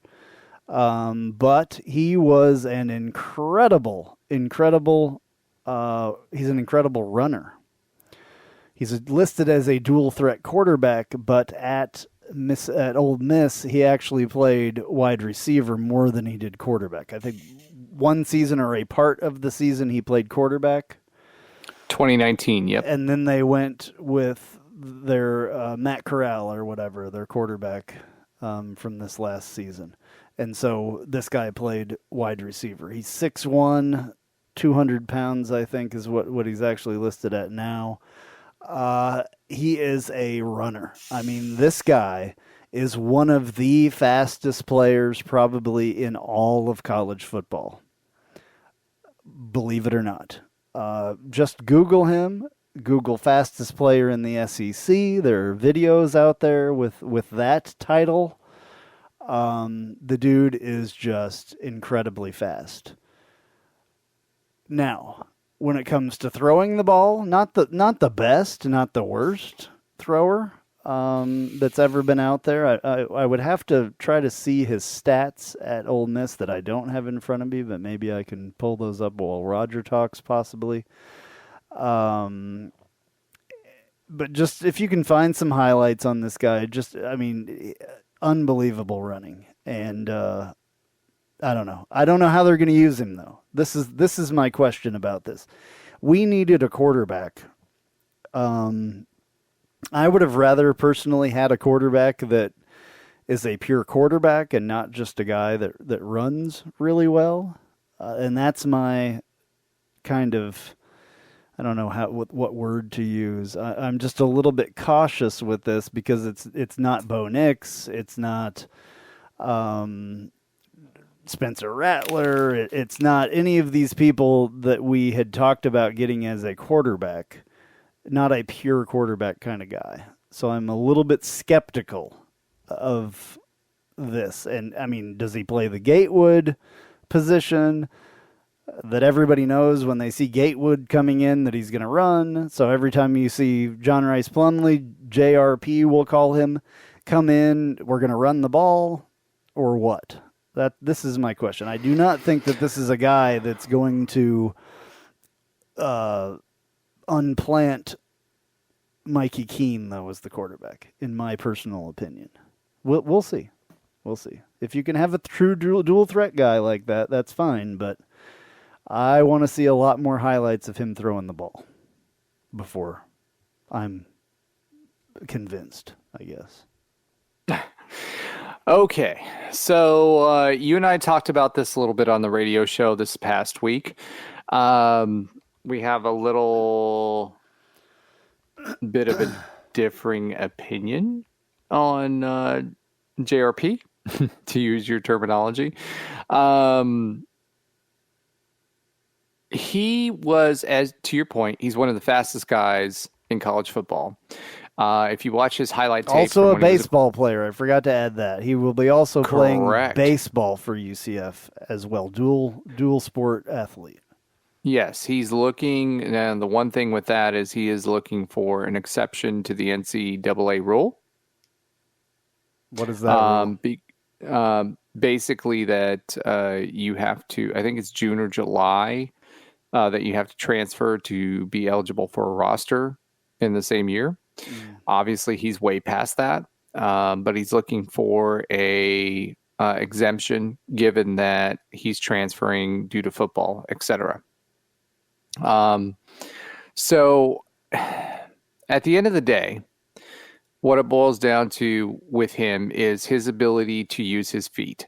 And Gus's offense and his successful offenses have had dual threat quarterbacks, but primarily running. If you have three guys in the backfield that can run, it really makes it hard on defenses to, read what you're doing, number one. Stack the box if you can pass the ball. And the goal is to create one-on-one matchups by having a mobile quarterback. John Rice Plumlee. Rice. I'm sorry. I always say Reese for some reason. Rice Plumlee. You know I have a problem with pronunciation. I know. That's why I'm correcting you. I just want to get this out right now. It's spelled RHYS and it is pronounced Rice. Correct. So at the end of the day, he has fleet feet. He set a record for Ole Miss with I think over 200 yards rushing, 4 TDs against an LSU defense that ended up being the national champion. So his gift is obviously his feet. and the ability for offense, the Gus's offense is built on that mobile quarterback. If you can create a threat that's back there with, someone like Bowser, someone like O'Keefe, someone like Plumlee, it creates a lot of problems for the defense in defending the run, but also it opens up the receivers. So, I don't know where he fits because, to your point, he played wide receiver in his role most recently, but he wants to be a quarterback. His offensive passing game, I think his freshman year was somewhere around 57% completion percentage. He didn't pass as much as he ran, 52%. But he was very successful at what he did. So at the end of the day, this guy was ranked the number 10 transfer by 247 Sports, above Bo Nix, which was Auburn's quarterback, and above Michael Penix, who was also a candidate for us that we were talking about that ended up going somewhere else. Oregon. He was number 24. Oregon, right? Yeah. So at the end of the day, I think this is a big win. Whether he will supplant Mikey Keene will, be largely dependent on Mikey Keene's development and growth in the offseason. Does Mikey Keene have the potential to have the number one spot? And to your point on the hot take, yes. In my opinion, it's his spot. I mean, I know that there's competition, there's open competition, but I mean, this guy, so 2019, I've got his stats in front of me now. 2019, 79 completions of 150 attempts. That's 52.7%. 910 yards, averaged 6.1. Threw 4 touchdowns, 3 interceptions. Got sacked 8 times, but he also ran 154 times, so he ran more than he threw, and he ran for 1,000 yards, 12 touchdowns. So, but, and then again, 2020, he ran for 25 times for 94 yards. 2021, he ran for 9 times for 72 yards. He passed for 5 completions in 2020, 1 touchdown, 5 of 7, so 71.4%, blah, blah, blah, 5 of 7. He threw 1 time this season, and he completed it for 6 yards. So the guy has not been playing quarterback where he's been throwing for 2 years. He also playing wide receiver this last season, 19 receptions for 201 yards, no touchdowns. Averaged 11.2 a catch and ran 9 times for 72 yards. So the last 2 years he hasn't really done anything comparative to what he had done before. So I mean, he's got 3 seasons on here, so technically I think he has 2 seasons because of the COVID year, if he has 2. I just don't understand it. It does not make any sense except for, making him the Joey Gatewood position, who Parker Navarro did pretty well at that as well. Yes, he did. Unfortunately for Parker, he had not a highlight in the Florida game. It happens sometimes. That was the turf monster or the foot monster. And he tripped over his own feet. It happens sometimes. I'm sure there was a lot of adrenaline going for him. So I don't blame him for that, really. It happened. I mean, I saw it and I just kind of cringed. I was like, "Oh man, that sucks." I'm sure he's never going to live that one down. So, the bummer that's what happened, but that's what happened. Yeah, I mean, he had the touchdown if he didn't trip over his own feet. And that's not anything bad on him. I mean, he's done well all season running the ball. So, I absolutely trust him being able to do that. But if you watch, if that truly is John Rice Plumlee's role, if you watch him run, he's like a freaking speed, gazelle. Yeah, his speed, his burst. He had that one. I saw a highlight of him jumping over. He could be a freaking running back. Just unbelievable speed. I mean, we had some fast guys. We've had some fast guys on this team. Very fast. Nothing like this guy, though. Well, and his speed Adrian and Otis are probably the two fastest players that in the last few years that have played at UCF. This guy is way faster than those guys. Way faster. He looks like he's almost blurred when he runs. He's that fast. Nobody can catch this guy. It's crazy. It kind of blows my mind, the speed that this guy has. And he's very slinky. I mean, he can I'm watching a highlight of him, Ole Miss LSU right there that I was watching, and he just slinked through the line and he was gone. He also did return a couple punts and kickoffs. That might be an interesting spot for him. I just don't know why we did not try to secure a real freaking quarterback. It blows my mind. Now, that could be because Gus has ultimate confidence in Mikey Keene or maybe Castellanos. You know what I'm saying? So that may be part of why they got him instead of going for a pure passer. Right. No, I agree. Castellanos, a lot of people questioned, okay, is this going to turn him off in the era of the transfer portal? No, I don't think so. I think Castellanos, is on board the UCF train. I think, he had other options and he chose us. And, it gives him an opportunity to develop in the quarterback that he's going to be, right? Who's a true dual threat quarterback, which is what Gus's offense thrives in. But back to Plumlee, I mean, even if he took Gatewood's spot, Gatewood didn't really produce this year. So if we've got another threat and we've got a triple option threat, basically, so, for a defensive, and you played defense in college.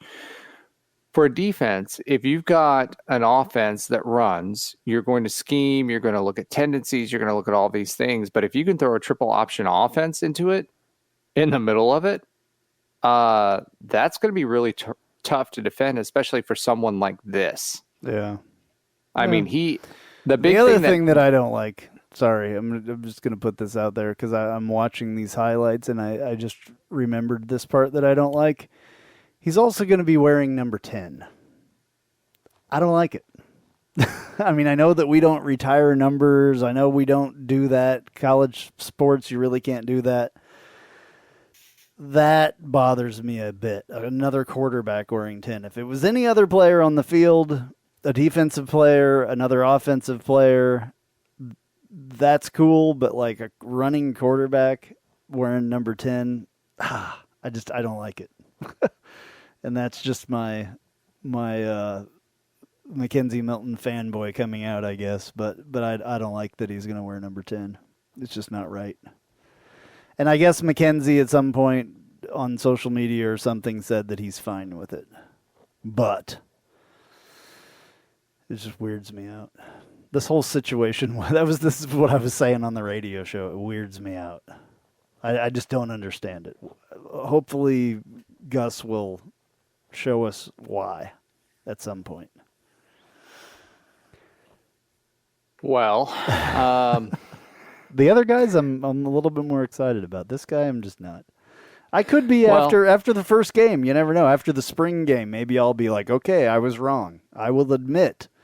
If I'm wrong, I will admit that I'm wrong. But I just have a really weird, bad feeling about this. that it's not going to turn out to be nearly what we think it's going to. This is my opinion. Fair enough. For me, I mean, he was committed to Georgia. He had 16 offers. Ole Miss, Alabama, Auburn, Florida, FSU, Georgia. Yeah, he was recruited Miami. by everybody, but nobody wanted him to play quarterback. That's the situation. If you listen to interviews and stuff with him, none of these schools, except Ole Miss, recruited him as a quarterback. That's what worries me.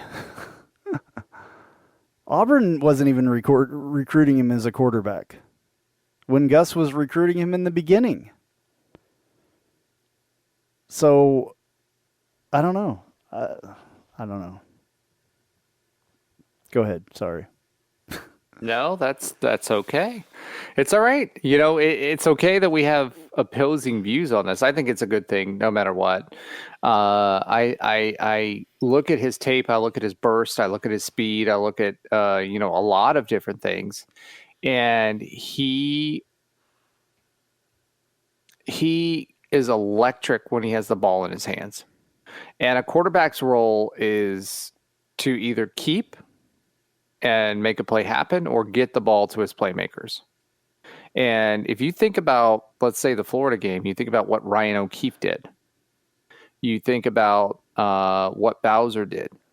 Now, if you have three of those people in the backfield, it's going to be really hard to stop.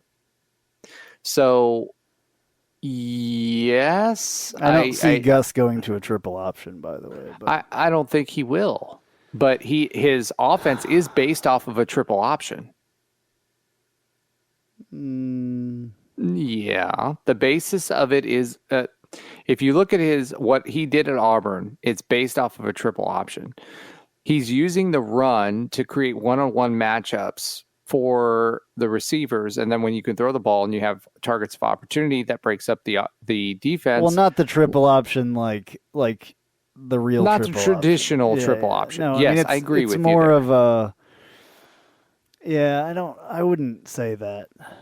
I wouldn't say that it's based off a triple option. So a modified triple option. Yeah. He did this at Tulsa too.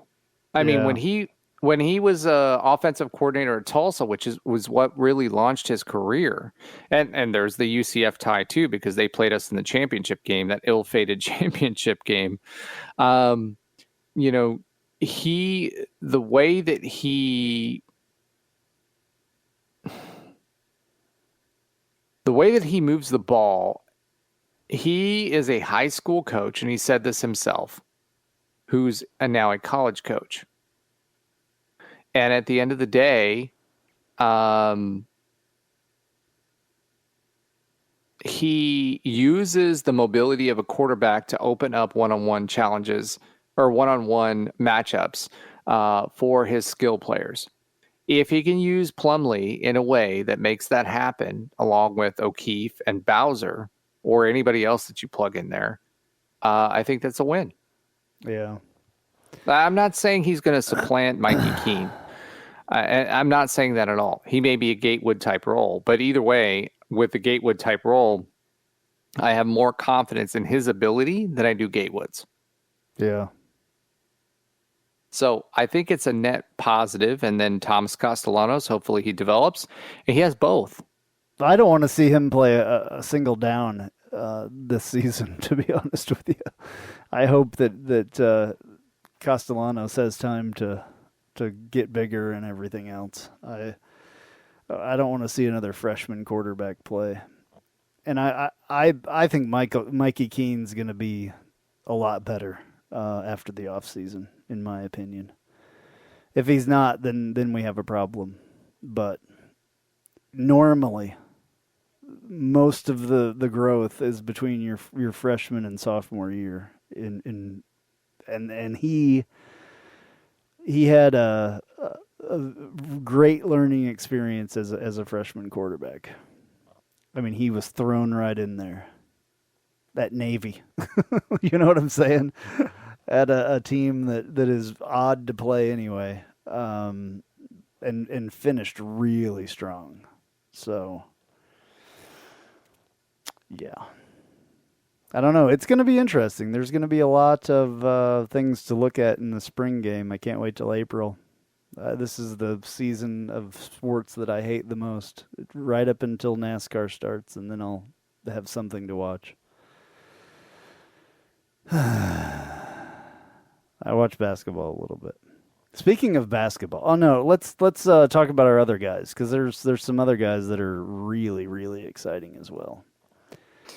Well, next on my list is Ryan Swoboda. He's a Virginia offensive lineman. But he's not here yet. He's not committed yet, right? No, he is. He committed today? I believe so. I don't think so. I thought he was going to commit tomorrow. Okay, maybe he'll commit tomorrow. Okay, so potential commit, Ryan Swoboda. Virginia offensive lineman. He's a right tackle, played every game the past 2 seasons. He's from Windermere Prep, class of 2017, 6'9", 270, very consistent on lineman. He'd be a good addition to our program. Colby Perry, Austin P, 6 foot, 174, class of 2019, senior cornerback. He played safety most recently, FCS All-American and Defensive Player of the Year. Then obviously we were hinting at Terrence Lewis. He's from Maryland. He played at Miami Central, has full eligibility, came in. Now, the one thing about him, he had an ACL tear, a partial ACL tear. He didn't play at Maryland because of that. So he had the surgery done at Maryland, and he's coming to us. So in a way, that's a good thing. He was the number 1 linebacker for the 2021. Speaking of ACL tears. Uh-huh. During the Alabama-Georgia game the other night, oh my God. If you have a chance to, if you didn't see it or want to see it, this was a perfect example of an ACL tear. And the camera just happened to be, or they were able to manipulate the camera. Sometimes you can move in on something with the camera ability that they had in that game because they had all the cameras. Alabama's wide receiver blew the living daylights out of his knee. And they replayed it, and you could literally see his knee dislocate and go back. It was crazy. He planted and pushed off, and that knee completely moved. And it is the most graphic example of someone's knee getting destroyed. It was unbelievable. I hate to I'm a medical person at heart, and I've been doing that for a long time. And when I saw it, I'm just oh my God. It wasn't like McKenzie's. He got up and walked off the field. ACLs aren't nearly as bad sometimes as they make them out to be.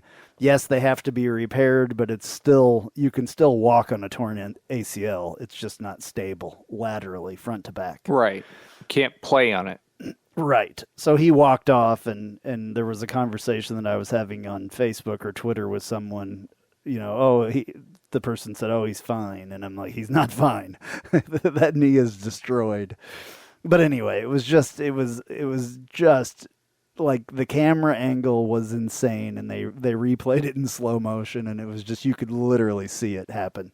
And I've never seen that before. That was my point. Yeah, this guy is interesting because of his, he was the number 1 linebacker, blew out his knee, and wasn't able to ever play. Now he's here. That's exciting because he's going to have a chip on his shoulder. He's going to want to prove himself even more because he hasn't had a chance to prove himself yet. He was ranked as a 4-star, and now in the transfer portal, they put a different ranking on people. He's ranked as a 3-star. I bet that gives him a little bit of a chip on his shoulder, in my opinion. I hope so. Yeah. I mean, this guy he was the number 1 linebacker for 2021. So if we would have recruited him in 2021, we got him as a 5-star, number 1 linebacker. We get him with full eligibility. He had 41 offers. He's 6'1" and 200 pounds out of high school. I mean, his tape was just phenomenal. He's got good speed. He hits hard. He's got good size. How and why Maryland landed him blows my mind.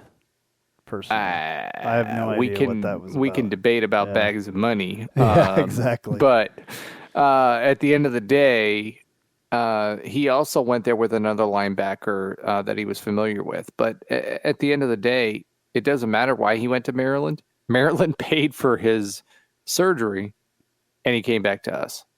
We initially recruited him as well, so I don't know. Well, if of course we did. That. We recruit a lot of 5-stars, but that doesn't necessarily mean. Yeah. But he, so he was familiar. He knew about UCF, which is good. Yeah, absolutely. And at the end of the day, he comes back to us with full eligibility, the number 1 linebacker for last year's class, and he's a 5-star. Now, 5 stars usually speaks more to athletic ability, right? What someone becomes in college is based on their hard work and their ability and what they do. But at the end of the day, we get a 5-star linebacker with full eligibility. It's almost like recruiting a 5-star linebacker out of high school. So we'll see. I mean, he's had a full year to rest and recover. So when he comes back, he should be willing to play at full speed. Or not willing, but able to play at full speed. Right. So at the end of the day, we've got a 5-star linebacker that will be in our lineup at some point. That's a win for UCF, no matter what. So hats off to Gus for pulling him in. Yeah, big time. And then another linebacker as well. A couple other linebackers, right? Well, we've got Katie McDaniel from Kentucky. He's 6'2", 227 pounds. Originally, he was a 3-star. He had UCF and South Carolina offers out of high school, so we were in the mix for him. He was a member of the 2019 class. He played 3 seasons, with one being the COVID year, so he should have 2 years left. He's from Tifton, Georgia, and he did play in their bowl game this season. And at the end of the day, Kentucky tried to keep him. He's got some talent, and he's got some experience, which will help us. And he's got good size. This is an SEC size linebacker, and he's here on our team to help us get better. So that was a big win. He was sought after by a lot of different schools. A lot of P5 schools, and we were able to reel him in. So I'm very, very, very excited about him. Yeah, awesome. Yeah, excited for sure about him. And then I've got to get back to my page here. Who was the other one that we were talking about? Another linebacker earlier, or offensive lineman, I think, or interior lineman, possibly. No, what is he? Tillin Grable from, was he the guy from the FCS? No, he was one of them. Colby Perry is from Austin P, right? Yeah. So he's FCS as well. But yes, he's an experienced offensive lineman. He was also highly rated. I believe he won some awards as well, but you have more of his information in front of him than I do. Yeah, I don't think he's an offensive lineman because he's 6'7", 240. 6'7", 240 athlete is what they had him as. I just don't know maybe an inside linebacker? I don't know what they have him listed as. IOL. What is IOL? IOL? Inside interior offensive line is what. Well, that's what I thought, but he's just, the pictures of him are not. I mean, that he's just not that big. I don't know what IOL is. I guess. Well, 6'7", 240. I mean, I don't know as much about FCS offensive linemen, but 6'7" is the right size from the frame perspective. Yeah, but 240's not. Yeah, is not at all. No, that's more I don't know like what this guy is in the picture is. I don't know. Yeah, I have no idea, and I don't even know where he came from. Jacksonville State. This is the guy from Jacksonville State. I don't know. I don't know. I think he was an athlete coming out of high school. So I'm not sure what position they have him as. IOL, I don't know what IOL is, I guess. I may be stupid, but yeah, athlete is what they had him on 247 in his initial recruiting thing. So, yeah, athlete is what they have him. I don't know. I'll have to see what he did in Jacksonville State. Interesting. All right. Well. Yeah, I'm trying to research that as you speak. Yeah, I am too. Yeah, I may be. I don't know. I thought I had heard about this guy. Let's see. What did you know what? They had him. Yeah, so that could be right, actually. Yeah, it's interior offensive line. He's an offensive lineman, yeah. So the picture of him on the Jacksonville State roster, his picture, he's 290. So 6'7", 290. That's a difference. Yeah, that is a big difference from his original high school recruiting. So, yeah, 6'7", 290. He's a big dude. Interesting. Sometimes those linemen that are that tall are a little bit interesting. So, yeah, he went from his freshman season 240 to his redshirt freshman 240, and then his redshirt sophomore year 290. That's interesting. So he put on 50 pounds there. So, okay. That's cool. Yeah. So, yeah, we'll have to see how that pans out with him from Jacksonville State. Interesting. Okay. Is that it? Is there anybody else that we're... Not off the top of my head totally right now. I mean, we're about. Still recruiting big time to try to bring some folks over. Yeah, that wide one receiver is offensive another lineman position. from Virginia or whatever would be awesome. I do believe that the Swoboda, or however you say it, Swoboda, that's what it looks like. Is that how you say it? Swoboda. Swoboda, that's what I said. Yeah. Swoboda. Swoboda. It's Swoboda. Swoboda. Swoboda. Swoboda. He looks like a big boy. And I thought that I read recently that he was committing tomorrow. That's why I was saying he's not committed yet. And I thought that it was between us and like South Carolina or something like that. That is correct. Okay. So he's not quite here yet, but at the end of the day, look, the expectation is that we reel him in. The key here is that he played for 2 years for Virginia without missing any snaps, which means you've got experience. And at offensive line with that size, you just can't replace experience. Yeah, that's true. Absolutely. All right. So that's where we're at with transfers. I'm sure there's going to be more. We will let you know if you're not following all that stuff, because it can be a little bit difficult to track sometimes where guys are and when they're coming. I know that they did some official visits last weekend, and Gus was talking about how the official visits are even weird because there's official visits going on now and there never has been before. It's just not a time that they would do that. So that's interesting.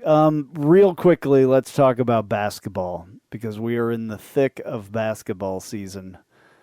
Kind of a disappointing loss the other day to Temple. A disappointing loss before that to SMU. Hopefully the basketball team, learns from these losses and really starts to get things going here soon. Yeah, I mean, look, the big thing that we have to worry about with this loss with Temple, one, hopefully it's a wake-up call to this team, right? They came off the win against Michigan. They played really, really well. Our three 3-point marksmen are extremely important. However, we've got to be able to win in the inside game. And, with Temple, it was just such a weird game. Ben, our good buddy Ben Stout called that game. It was just such a weird game. And, in our radio show, he said it just felt like watching them that the team just was like, well, we're better than them, then we should win. And remember, we played them earlier this season. And beat them. And beat them handily. When watching this game, I kind of felt like Ben did. I mean, we got up on a big run. I think we were up like 12 or 13 points or something like that. And it was a pretty good run. Temple played good defense, and they just got some shots that went their way. And, we made some mistakes. One of them, being that jump ball towards the end of the game. And we should have never lost that game. We were up by 4. We hit a big 3 towards the end of the game. And then, we had that jump ball, et cetera, and they hit a big 3, and then we lost the game. To me, that game was confidence. You saw the energy at Michigan. You saw the confidence at Michigan. And this game, it just felt like they thought they should win because they were the better team. And we were the better team. And I hate to sound like Charlie Strong when I say that, but we played I would even say more than 3 quarters. I would say 9/10 of the game as the better team. We just played like a team that felt like they were better. And as we know in college basketball or football or any other sports, when we're in conference play, any team can win at any time. So if you don't bring your A game, you're going to lose. Now, what this does for us long term, we were a first 4 in Joe Lenardi, who's one of the gold standards of the NCAA tournament. We are now first 4 out. We have a stretch of about 8 games in our conference because let's be honest, our conference is not a pushover. It's usually a top 7 conference. We've got Houston, that was a Final Four team last year. They're coming back, although they are missing a few players, Sasser being one of them. We've got Wichita State. We've got Memphis coming up. Obviously, we lost at SMU, which, again, that was a team that if they were willing to win, they could have won that game. So I think this is a gut check time for this UCF roster. We have the talent to win. We have the depth to win. We have the defense to win. We've got, the 3-pointers. We've got folks that can shoot the 3. We've got folks that can can do well in the interior paint. Again, I keep talking about Johnson, but I'm very impressed with his ability to, Perry doesn't really. He hasn't had a good past few games, and he can drive the paint. But I have a lot more faith in Johnson and his ability to do that and kind of take control of the game like BJ did. Yeah. This is a gut check game. This roster has the talent. You've heard me talk about it in the hot takes. This roster has the ability, I feel, to be a Sweet 16 team at the least. Absolutely. Yeah. Are they going to step up to the plate and do it? Yeah, they're going to have to. The women are doing really well, though. And we don't talk about women's basketball very much on here, but they are doing extremely well. They've only lost 2 times this season so far, and they should be. I would hope that they would be ranked here fairly shortly. They should be, I believe, with this schedule that they've been playing. Their only losses are Tennessee, who was ranked number 15, and Iowa, that was ranked number 14 at the time. So they've had to miss a couple of games, 2 games, right around New Year's that were put on hold, postponed, and canceled. They were playing Princeton and Temple But tonight, actually, they played Houston and won 62-59. They've already played East Carolina and Tulane as far as like conference stuff going on. And they won both of those games. So they're the actual leader of the American Conference at this point, at 11-2 and 3-0 in the conference. They have a big game coming up on the 16th. What day is that? That is Sunday. This upcoming Sunday, they're going to be on ESPNU at 3 p.m. playing the dreaded Cows, which are ranked number 24, by the way. So they need to win that game, and hopefully they can get into that top 25. Yeah, I mean, when you talk about the Cows, they've had a consistent team. UConn, the Cows, for women's basketball, those have been the top two teams in the American for a long time. Obviously, UConn's UConn not is in our conference anymore. Right. Yeah. So UConn, that's where I was going. Obviously, UConn is no longer in the conference at this point. They're one of the top teams in women's basketball. However, UCF has kind of picked up where they left. Not where UConn has left off, but we've battled UConn and have really fought them for the American title for a long time. Coach Abramson has done a great job on building a roster built on defense and rebounds. And they've kind of sprinkled in the scoring. We brought some folks back from the tournament team from last year, and they've really thrived this year. My expectations were very high, and so far the women have delivered. I'm just very impressed with them. I had talked about in my hot take that I expected them to be a round of 32 team. I expect them to do that, and they have the potential to exceed that, depending on how they play. They had their first.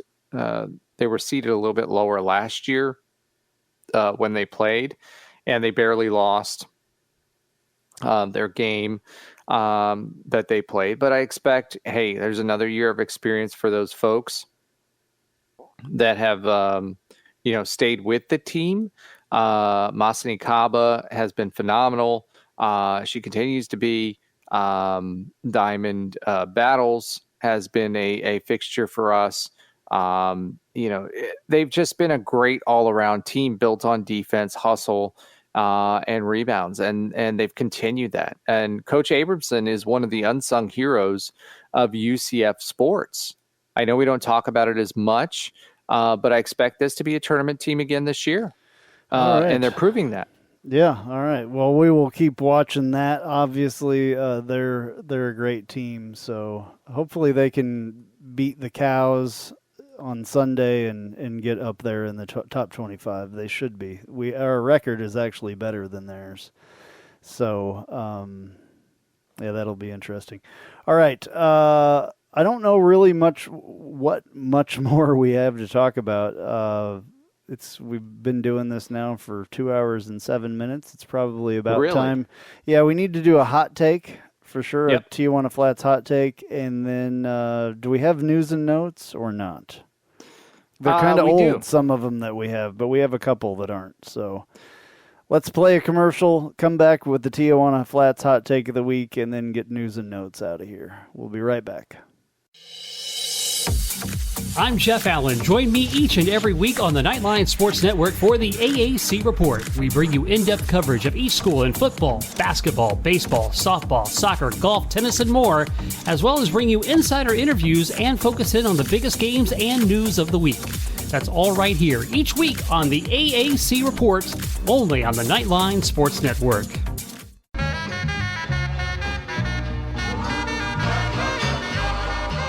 Welcome. This is a promo for the Take a Left at Albuquerque podcast, new to the Knightline Sports Network. You should listen to it. I say things like this. We need to stop blaming Jerry because we would do the exact same thing if we owned the Dallas freaking Cowboys. Do you know how much fun it is to own the Dallas Cowboys? My guests will say things sometimes like this. It's the Lord of the Flies thing that happens when they don't understand that things are wrong, spoiler alert, until Piggy dies.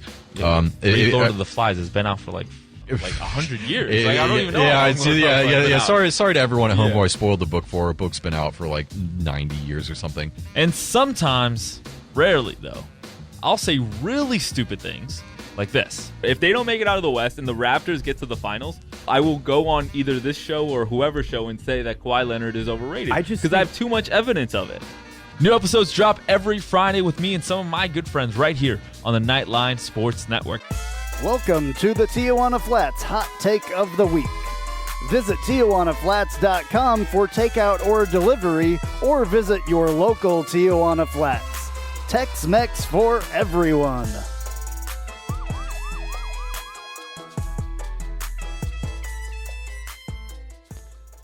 All right, Tijuana Flats Hot Take of the Week. Tijuana Flats is awesome. I always say it's awesome. They gave us a bunch of Hula Bowl tickets because they are one of the major sponsors of the Hula Bowl. Since it's here in Orlando at UCF, coming up on Saturday, go out there. I gave away a bunch of tickets for that. I still have a couple left, and I'll probably try to give those away before Saturday. I have 2 left. So, but anyway, Tijuana Flats, that's awesome that they're involved in the Hula Bowl and all that stuff. So, and obviously great food. So, Roger, what's your Tijuana Flats Hot Take of the Week? Well, at the time that we originally started this, it was about Big Cat Bryant. But since he's moving on, my Tijuana Flats Hot Take of the Week is I'm going to say that the women's basketball team will make the Sweet 16, and I feel like they'll make the Elite 8. Okay. So my final Tijuana Flats Hot Take of the Week is that our women's basketball team will make the Elite 8. Okay. All right, and I gave you mine earlier in the show, like right at the beginning almost, now that we're 2 hours into it. I'm just going to say that Mikey Keene is our starting quarterback next season, and I'm sticking with it. I'm going to tell you that the entire time until he's not. So hopefully he will be. I have a lot of faith in that guy. I saw a lot of improvement throughout the season, and like I said, probably 2 or 3 times during this show, is that this is the time to make that huge jump and to, become a lot better between your freshman and sophomore year is the time where you make the biggest leaps and bounds. So I expect him to do that. Alrighty, up next, news and notes. And now, news and notes from the world of UCF sports.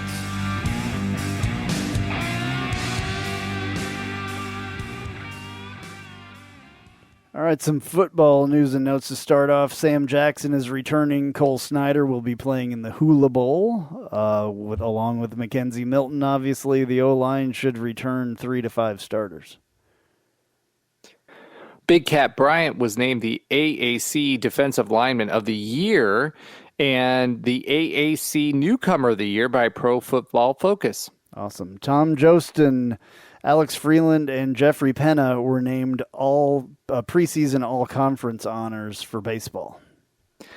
Gus Malzahn was named a finalist for the Steve Spurrier First-Year Coach of the Year Award. All right, the Gasparilla Bowl drew 3.2 million viewers, UCF's 7th highest-rated bowl ever.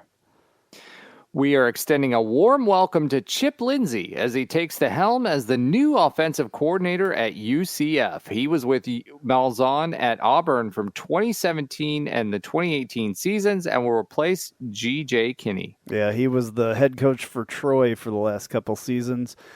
We bid a fond farewell to Kalia Davis as he moves on to the next stage of his football career as he gets ready for a potential future in the NFL.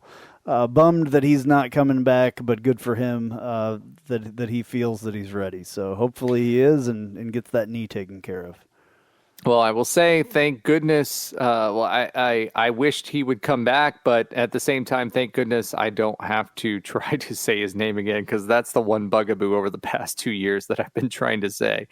Congratulations to the BOAT, Blake Bortles, on signing with the New Orleans Saints. He's back in the NFL, and he just recently signed an extension, which puts him on the practice squad for now. But the BOAT is with the Saints. Yeah, but today he signed with the practice squad to go through the off season on the practice squad as well. So that's a Correct. big deal. So he will be there when the season starts, hopefully.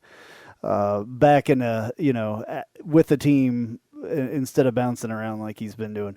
And finally, congratulations to Mackenzie Milton for being named the Comeback Player of the Year. Obviously, without question, it's news, but it's not. We all knew that.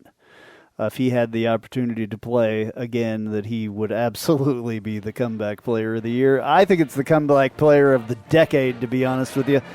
This has been Knightline 272. I'm Andrew Phegley. And I'm Roger Phipps. Go Knights! Charge on.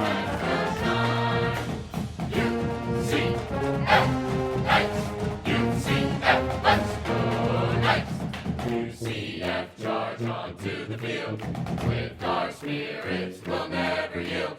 Black and gold, charge right through the line. Victory is our cry. BSCTO, to